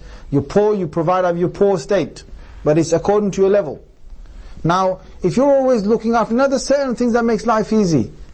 Tell me this, if you put a bird in a cage and you basically lock it up, or let's say you've got a pet cat, if you always keep the pet cat inside four walls, the day you're going to open that door and lay it outside, is it going to come back? Most likely not. Unless it's really hungry, then probably might come back to you, but still it's going to dread being in those four walls. That bird you let out of the cage is not going to come back, I guarantee you that. But if you say, if the pet knows they can go out and come in, they'll come in when they want, they'll go out when they have to. The same way, if it's human psychology, if you say to your wife, you better write a nice letter to me or your mother-in-law if you want to go and visit your father. Otherwise, you're not getting out of his house. You know what I'm saying? Like, if you say that to her and she has to wait for 3 months, 4 months, 6 months, and then she's got freedom for 1-2 weeks, boy, I tell you, she'll be waiting for those 6 months to pass by, and she'll want to extend those 2 weeks to 2 months if she can. Make excuses. It happens. If you tell your wife, anytime you want, go and visit your father. Anytime you want, go and visit your mother. I'm telling you, there'll be only a few days that your wife will want to go out of your house and visit them. She'll go and visit them. She won't stay there. She won't stay there. Most of the time, she'll stay in your house. Why? Because she knows she's got her freedom. Most people make problems because they've made this rule that you have to basically go to darkhast. You have to get my permission, my seal of approval. I have to lick it clean, seal it, approve it, and then you can go. What do you think this is? Some kind of slave that you got inside your house? You know, in certain books of fiqh, you will see that it says it's a right of a woman that she can go and see her family every week if she wants to. Every week if she wants to. But what I'm trying to say is, I'm not trying to cause disputes here. All I'm trying to say is, please, be free, relax. You'll see that she will not spend so much time out there going to her parents. Now, I've said this before, but it's important I repeat this. Trust is the key. You lose this, then it's game over for marriage. Page 6, slide number 21. There are ways to include, there are ways to make your marriage last better and have happiness. Remember that Allah should be the focus. So do you have ta'aleem in your house? It's a simple thing. Now and again, mention Allah and His Messenger, read hadith, take the book of Riyadus Salihin, read it between yourselves. Is your wife reading Islamic books? Is the husband reading Islamic books? It's important that that happens.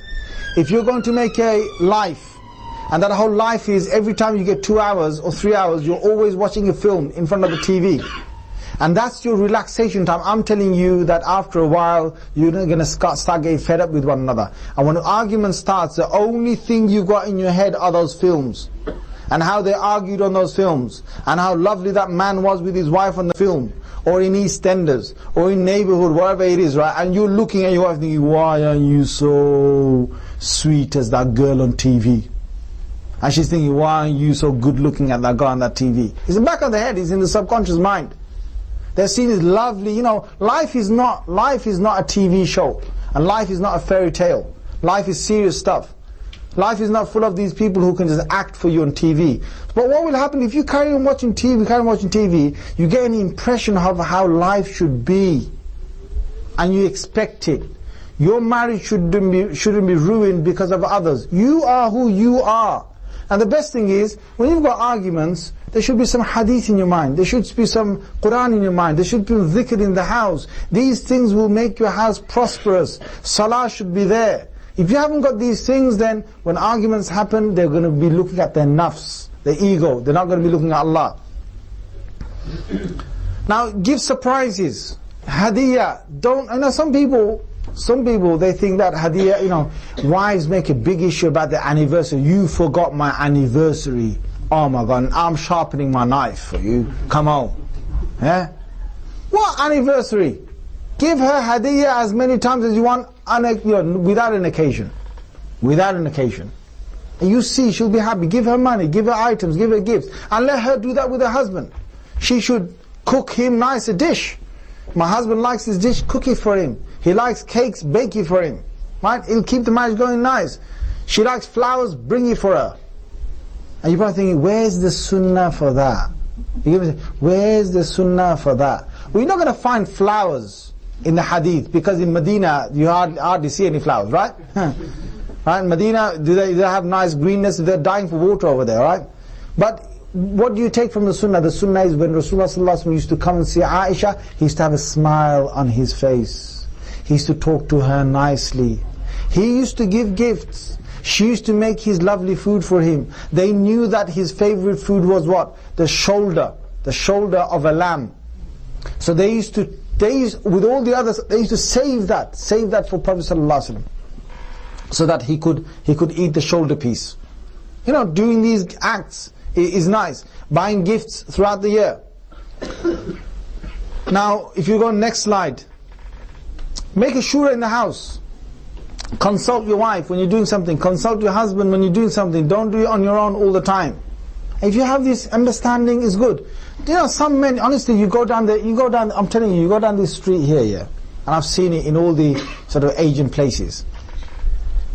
The man is walking and the woman is walking, the husband and wife, but there's a 5-meter gap between them. The man is ahead 5 meters and he's still talking to her.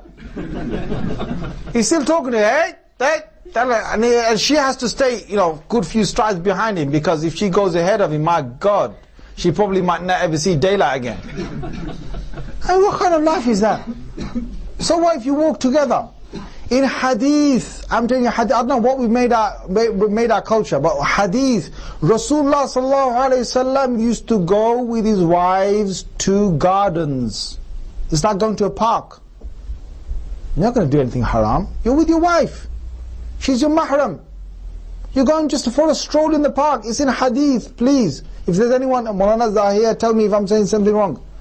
He came once with his 2 wives, and it was getting dark, and some Sahabi saw him, and he said, it's only me and my wife so-and-so and so-and-so. They said, Messenger of Allah, we wouldn't think that you're with another woman. He said, ittaqu mawadi'at tuham. Stay away from places where you could get accused of something. It was on this occasion, he said, he was coming back with them after he was taking a walk with them. Rasulullah sallallahu alaihi wasallam used to do that. What's wrong with doing that? What's wrong with walking with your wife? Walking together. He was together with them. It wasn't like they saw him and then a few seconds later they saw her. It wasn't that. The sunnah is, okay, you walk with them. There's nothing wrong with that. So, make shura and have, when you learn, what most guys want to do or most girls want to do is they want to know what their rights are. But they don't want to know what the rights of the other person are. They don't want to know those rights. And it's a serious matter. Please get to know your own rights, fine, but get to know his rights. And it's not about you getting your own rights, it's about giving him his rights as well. Now, I've talked about the next point. Now it says here, the best sadaqah, it's a hadith of Muslim. The best sadaqah a person can spend is the sadaqah on their own family. Please remember that. It's a sadaqah. Doing some good shopping, buying some extra stuff for your home, for them to eat, clothes for them, gifts for them. It's a sadaqah. Some guys don't see that as a sadaqah. This is a hadith in Muslim. Afdalus sadaqah. Sadaqah يتصدقها على أهلي أو على عيالي. Rasulullah sallallahu alaihi wasallam said that. Page 6 and slide number 22. Now, sleeping with your wife, it's a reward. It's a reward. Rasulullah sallallahu alaihi wasallam said that it's a sadaqah. They said, Messenger of Allah, what are you saying? That I sleep with my wife by night, basically they have intercourse, and you telling me I'm getting reward for that? I'm actually equivalent to charity? He said, don't you see that if he slept with the wrong woman, or if he put that in the wrong place, it would be a sin for him? They said, yes. We said, same way, if he sleeps with her, and it's his wife, it's a halal thing, it's reward. If you look in the ahadith, now I haven't got time to go into this. Aisha radiallahu anha, our mother says, when we used to sleep together, he used to foreplay with me, I used to foreplay with him in bed. These are sunnah. Rasulullah sallallahu alaihi wasallam said, don't approach one of your wives like animals approach other animals. You have a heated argument with your wife and then you jump on her at night time. Just jump on her just like an animal would just jump on another animal. That's not, is it hadith? These are words of hadith. Words of hadith. Now take heed. You know, there has to be foreplay, there has to be emotions there, there has to be love there. And there's nothing wrong with them sleeping with one another and sleeping again and again with one another. And if you look in Sahih Muslim, there is the Sahaba's form of contraception. Which is what? Which is that they used to have coitus interruptus. Which is what? Is that the male would pull out his private part before he would ejaculate. So he would ejaculate outside. And they wouldn't have children. He said, Jabir radiallahu anhu said, Kunna na'zil wal Qur'anu yanzil. Or yunzal. When we were inside, we were in the time when we were doing this act and the Qur'an was still coming. There's no reprimanding from Allah of doing this. So, if a couple want to be together like this and night after night they want to sleep with one another, then be it. Now again, people ask, how often should you sleep with one another like this? It depends upon you. It depends upon you. Don't overdo it. Otherwise you're going to be basically, you know, struggling down the stairs. Right? But don't even be like those people who basically make it, you know, every Friday we get together. Saturday no, Sunday no, Monday no, Friday yes. I mean, come on man, you know, get a life. And some women, they make an issue about, you know, my hair's going to be wet, I have to basically dry, I have to drop the kids off at school and this and that. Come on! The man's got desire. The man has to let you out. I'm saying something serious. I'm telling you, your imams won't talk about this on the minbar. But I need to say to you, because it's a serious crisis out there. The woman says, you know, only on certain nights, so I'm not in the mood, or this and that. Okay, fine, if she's not in the mood and she's seriously not in the mood, then don't, guys, like Rasulullah said, don't approach, you know, your wives like animals approach animals. Don't do that. That's the wrong thing to do. But hang on a minute. If she's saying that I'm the only wife you're going to have, you know what my teacher said? He said a wonderful thing. He said, when you're marrying a woman from this country, she makes sure that you say a new shahada before you get married. What's that shahada? She says, say this. Say that you witness that I am wahdaha la sharikata laha. I am the only wife you're going to have. I've got no partners. Allah has no partners, I have no partners. And she makes you say that before you get married to her. Because she's not going to accept you with another wife. Okay, fine. Now, sister, you said that I'm not going to, you know, marry again. Fine, if I've agreed that with you, if you've got a mutual agreement between ourselves, then when a man's got pleasure and he's got, you know, he needs to fulfill his desire, she should make the effort. And sometimes when she's got the desire, he should make the effort. That should happen. Because otherwise, the guy is going to start looking elsewhere. Then when he comes home one day and says, you know, we've been married for a long time, I think that I could get a sister that could help you in the house, you know. You know, another one. Yeah, you want to get a sister? Yeah, an au pair? No, I'm talking about au pair. I'm talking about, you know, another wife, you know. When he says that, don't blame him.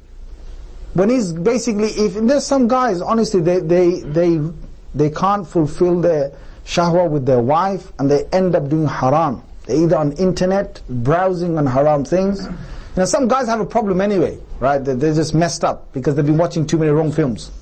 Some guys are messed up because they've been watching the wrong films, and that's why the whole mind is messed up.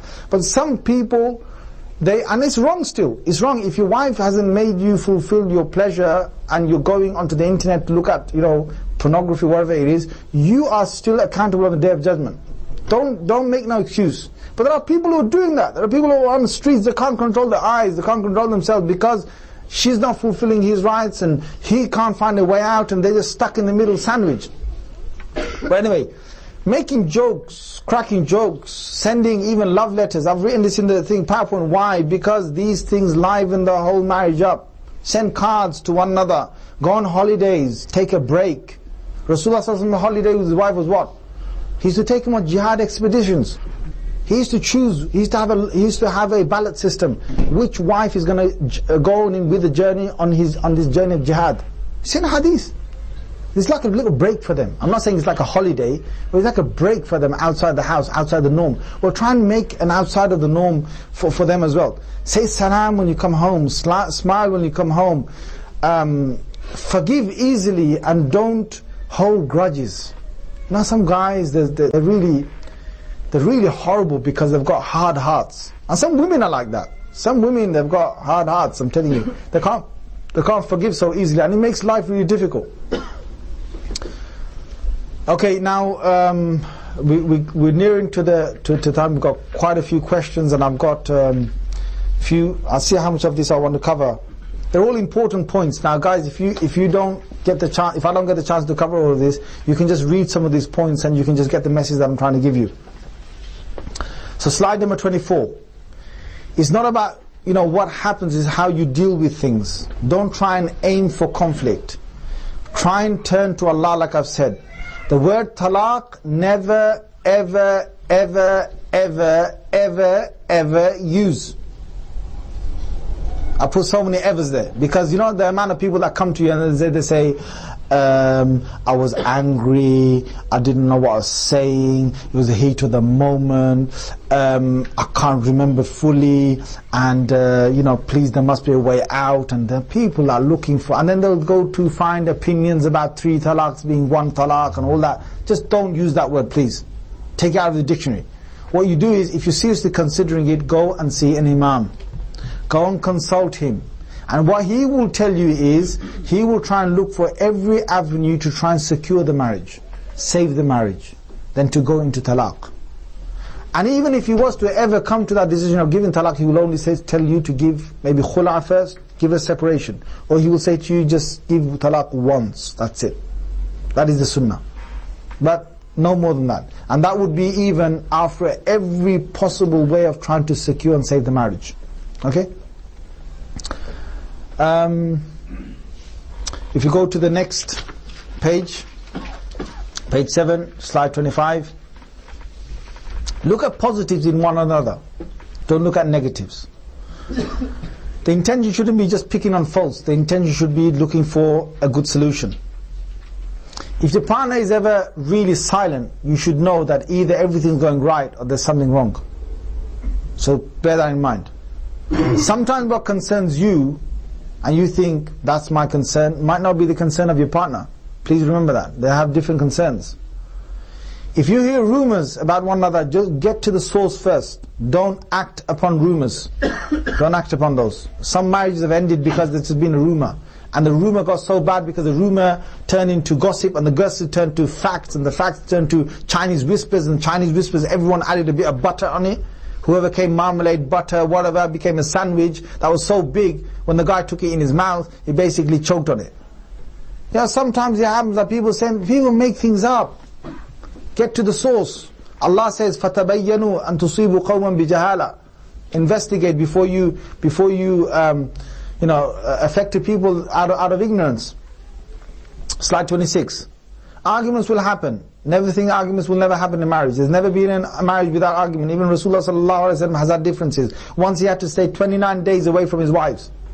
It's in hadith, Sahih hadith, or Bukhari even. 29 days he stayed away, he was angry with them.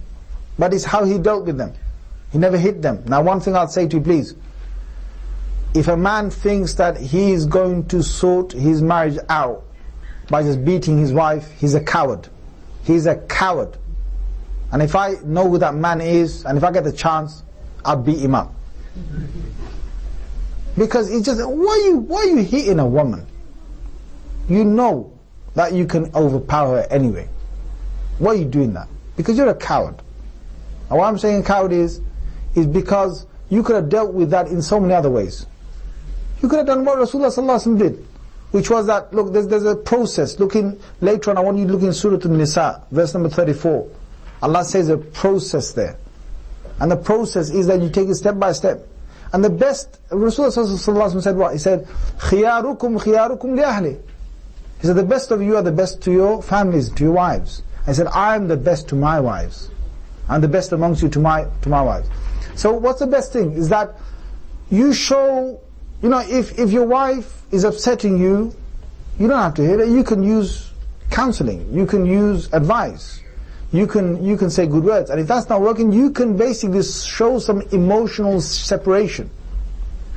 You can emotionally become cold with them. And it works. I'm telling you, even with strong women, it works. Emotionally, you move it. Like Rasulullah did that.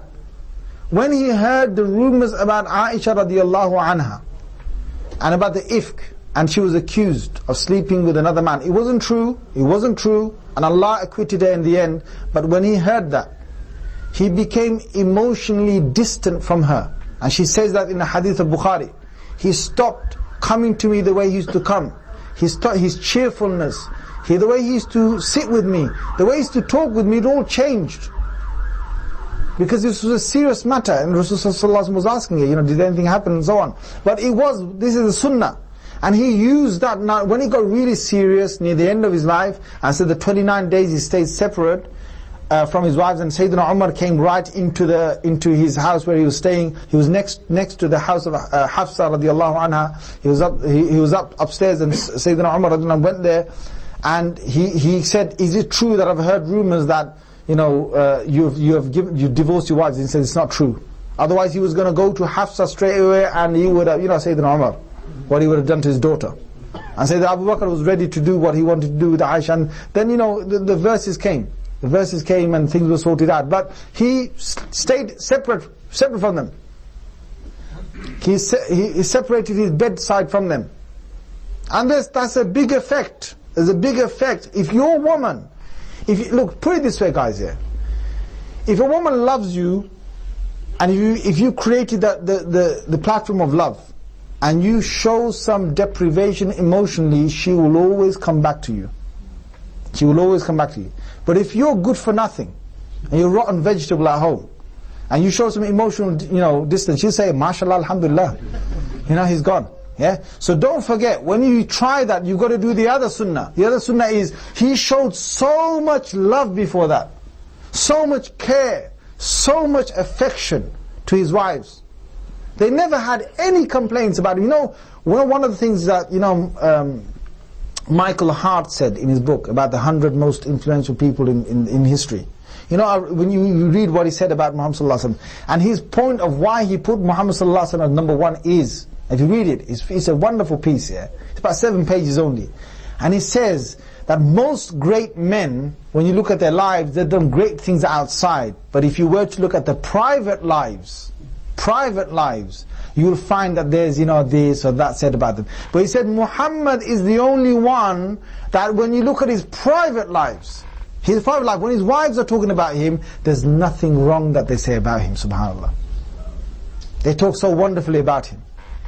And that's what he did. And then when he showed them emotional deprivation, they felt it. And they wanted Rasulullah sallallahu alaihi wasallam. And Allah said, Ya nisa an-nabi, O wives of the Prophet, in kuntunna turidna Allah wa Rasulah. If you want Allah and His Messenger to come here, if you want the world, and the Prophet will let you go in a nice way. Sarahan jamila. But if you want Allah's Messenger, then stay this way. And they were given certain orders in the Quran. I'm not going to get to that. Anyway, I think we're never going to get to the end of this question. I did tell the brothers to give me more time, by the way. And they were trying to give me less time. But anyway, bi'idhnillah, look at the numbers. This is prioritized, yes? Those ones are, these ones came later on, so. Alright, I will try and I'll try and get, look, it's there's about 15 minutes till 1:15. We said we'll start the Jama'at 1:15 inshallah, so I'll try my best to get whatever I can through. So, if one has spoken to parents regarding marriage and they are making excuses such as get a proper job even though one has one, what steps should the individual take without being disrespectful to his parents? Look, some questions, I'll be honest with you, unless you get the whole scenario. That's what I'm saying. A lot of these things you have to go to imams for. Why? Because I need to ask this person, their parents, what are they? What's their background? What's their background in education?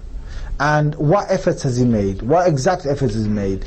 Is it something in the back of their mind they've got against him? They're just trying to make an excuse for him to just go. Sometimes people do that. They make they make excuses. But are they really serious? Go and get a real job. Then we'll give you. If they're serious, and he's trying his best, then let him wait. But my advice to the parents would be is, look, listen to the Prophet ﷺ.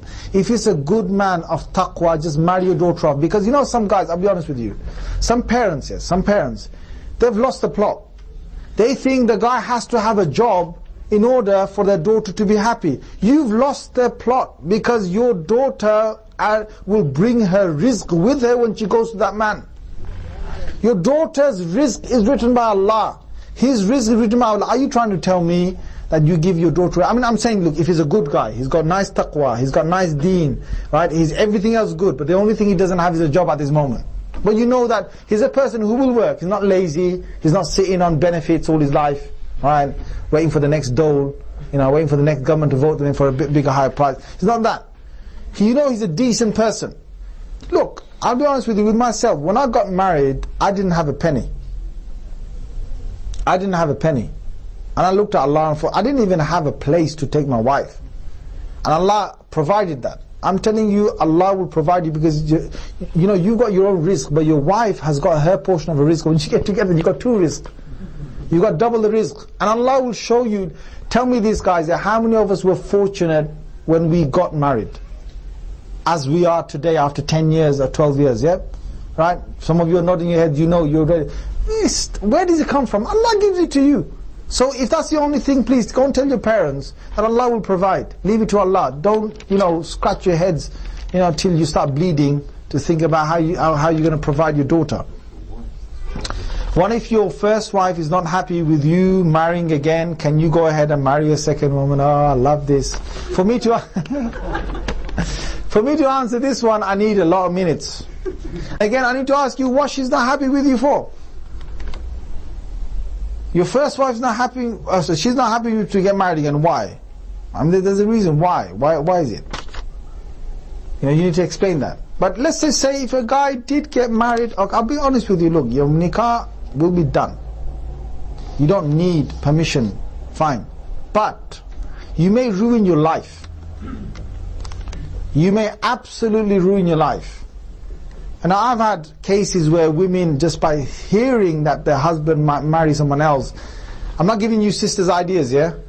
But I've heard that the woman, has taken an overdose and ended up in hospital. Woman has dropped herself down the stairs and broken something, things that they might do to try and get the attention of you. But not just that, but I've heard serious more cases that she's basically taken the children away. She's filed for a divorce. She's changed the locks of the door. The guy comes, his key's not working anymore, There's cases. Worst case scenario, the one I heard is that, yeah, she put petrol on the bed, 3 a.m. in the morning, and she set it alight. It's happened in South London, in a Muslim family house. Yeah, the worst case scenario now. Again, horrible things, but the thing is, you need to seriously assess the situation. I'll tell you, brothers, look, one thing is, if you've got a good wife and she's trying to satisfy you to the best of what she can do, and the only thing is a dream to have another wife, and there's no real necessity, or there is a necessity, but you just, if you sleep with your wife now and again, that necessity is under control. And what I would say to you is, the way to control yourself, if you think that another wife will come and ruin your life, and ruin your other wife as well, wife and life, then what you do is you get into dhikr. You get into dhikr. Dhikr calms the mind, it revives the soul, it kills off the ego, or reduces the power of the ego. Dhikr, and for the dhikr, I ain't got time to go into this right now, but dhikr, there are different forms of dhikr. One good one is to send salutations on the Prophet ﷺ. Get into some serious dhikr, and you'll find that your own shahwa level or your desire level inside you will start going down automatically. And I'm talking to you from not only experience, but what I've given to other brothers out there as well. There's one way out of the situation, because out of I don't know how many people, there are only few people, only very selected few people that I know that have got married second time in this country and who've managed to secure their marriage with the first wife. Most of the ones I know have ended up in disruption. The arguments and arguments after arguments are so bitter that they've just separated. Okay? But again, look, some of you might be lucky. Yeah, good luck. Yeah. If you can get over the first one, good luck. If you can't, then please don't blame anyone but yourself. Again, about parents, how do you explain to your parents that you wish to get married even though you have brothers and sisters older than you are? This is a nice case. I like that question, yeah? Sometimes you got to wait. You're 21 years old.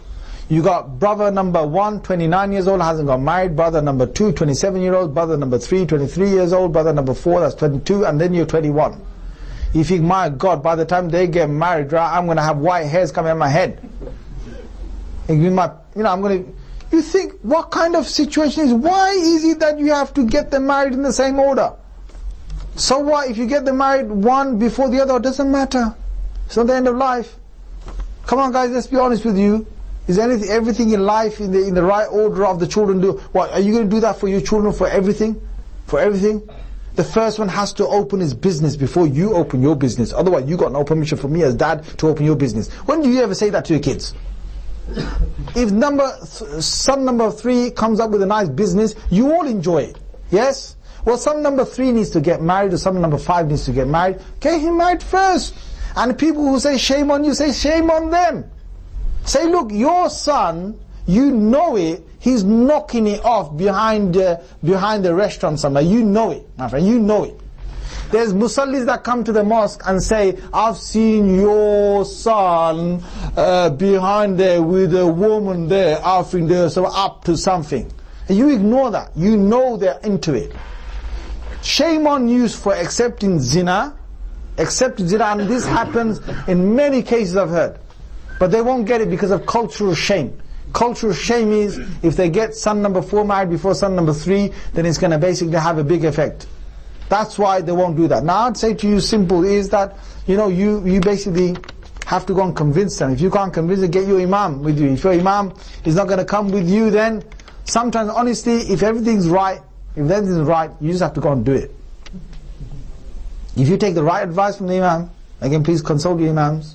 If they tell you religiously you're not doing anything wrong, if the girl is completely fine and everything is right and all that, and her father has agreed and all of that kind of business, the only thing is your side is not agreeing because they need to get these other brothers of yours married off, then sometimes the only way to get to the other side of not committing zina is to do the halal way and just get married. They'll come over it. I'm not telling all of you to do this, please, because there's a lot of dangers in this. If you can't stand on your legs, don't come crying to me tomorrow. You've got to stand on your legs. If you're going to go against your culture, they could boycott you, and there could be some serious consequences. Now, when people come to me, there's a number of questions I ask.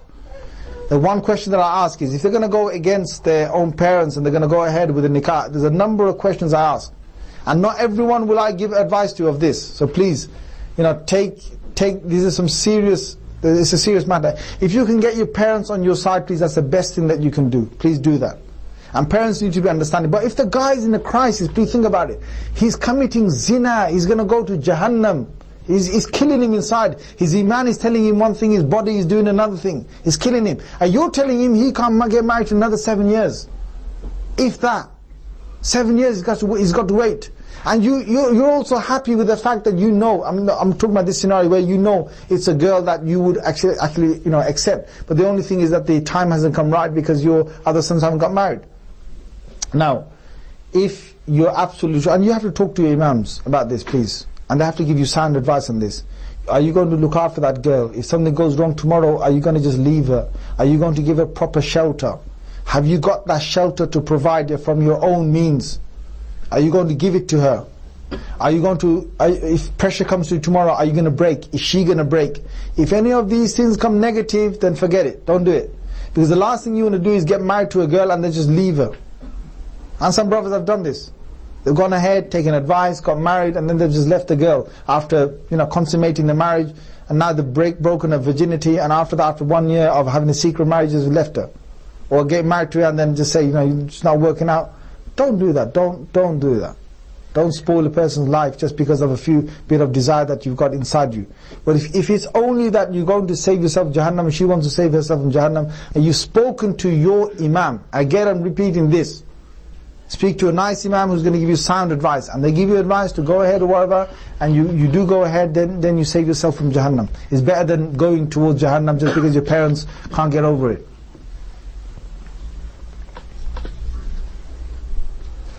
Are we allowed to celebrate anniversaries? If not, let's just leave that, please. Let's talk about actual marriage itself. If you marry a revert, what kind of character should we develop? Please consider the fact that usually they break ties with their families for this marriage in Islam. Okay, there are some brothers who want to get married to revert sisters. Some sisters want to get married to revert brothers. Again, do remember that they've got a lot of, they're going to come with a lot of burden. You've got to be able to take all of that. It's not just that you get married to her and that's it. I know some brothers that, it's a big sadaqah, it's a big charity, it's a big reward to do this, because that sister most probably will not have anyone else to look after her. And if you do that, then alhamdulillah, mashallah. But please, remember that the advice I can give you is that look, when you're saying in the nikah, when you say that qabiltuha, qabiltuhu, I have accepted her, I have accepted him, it means I have accepted her as a full her. It means her body, her soul. It means her financial affairs. It means her domestic affairs. It means her happiness. It means looking after her when she's sorrowful. It means when she's in a crisis, any type of crisis. It means when she's going to be pregnant and she's going to start puking up, I'm going to look after her. It means when she's coming to the pains of labor, I'm going to look after her. It means when she's delivered and she's basically, drained out, I'm going to look after her. It means when she's sick and ill, I'm going to look after her. It means when she can't look after the children, I'm going to look after her and the kid, and the kids that come after her. And she's saying the same thing about you. In all your affairs, ups and downs of marriage, that's what it means. It's a serious commitment.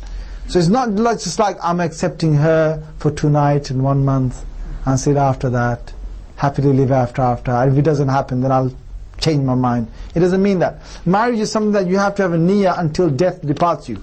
You can't have a temporary marriage or check it out, If it works, it works out. If it doesn't work out, then, we change each other. It doesn't work like that. Okay, so I hope you prioritize these. I'm just going through them one by one as they come. You mentioned earlier that the Prophet ﷺ used to recite 3 verses during a nikah. You mentioned one Surah Nisa, what are the others? The other 2 are one in Surah Al Imran, Ya ayyuhalladhina amanu taqullah haqqa tuqati wa la tamutunna illa wa antum muslimun. O you who believe, be aware of Allah, be conscious of Allah as He ought to be conscious of Allah, as you ought to fear Him. And do not die unless you're in the state of submission. And why the Prophet you would recite this is because it's a serious commitment. You're doing this out of submission. One sheikh was asked at a marriage, what advice can you give? And he thought for a long while and he said 2 words. And they're very powerful words. What advice can you give us? And he said 2 words. He said, be Muslim. Be Muslim. What does Muslim mean? Muslim means you've submitted to Allah. If both of you submit to Allah and Allah is your source, then you will not have, even through your ups and downs, you will survive the marriage. Because you're Muslim, the proper Muslim. You've submitted to Allah. The 3rd verse is the one in Surah Ahzab near the end. Ya ayyuhalladhina amanu taqullah wa qulu qawlan sadida. O you who believe, be conscious of Allah, be aware of Allah, fear Allah, whatever the translation you want to take. All of them are befitting for this.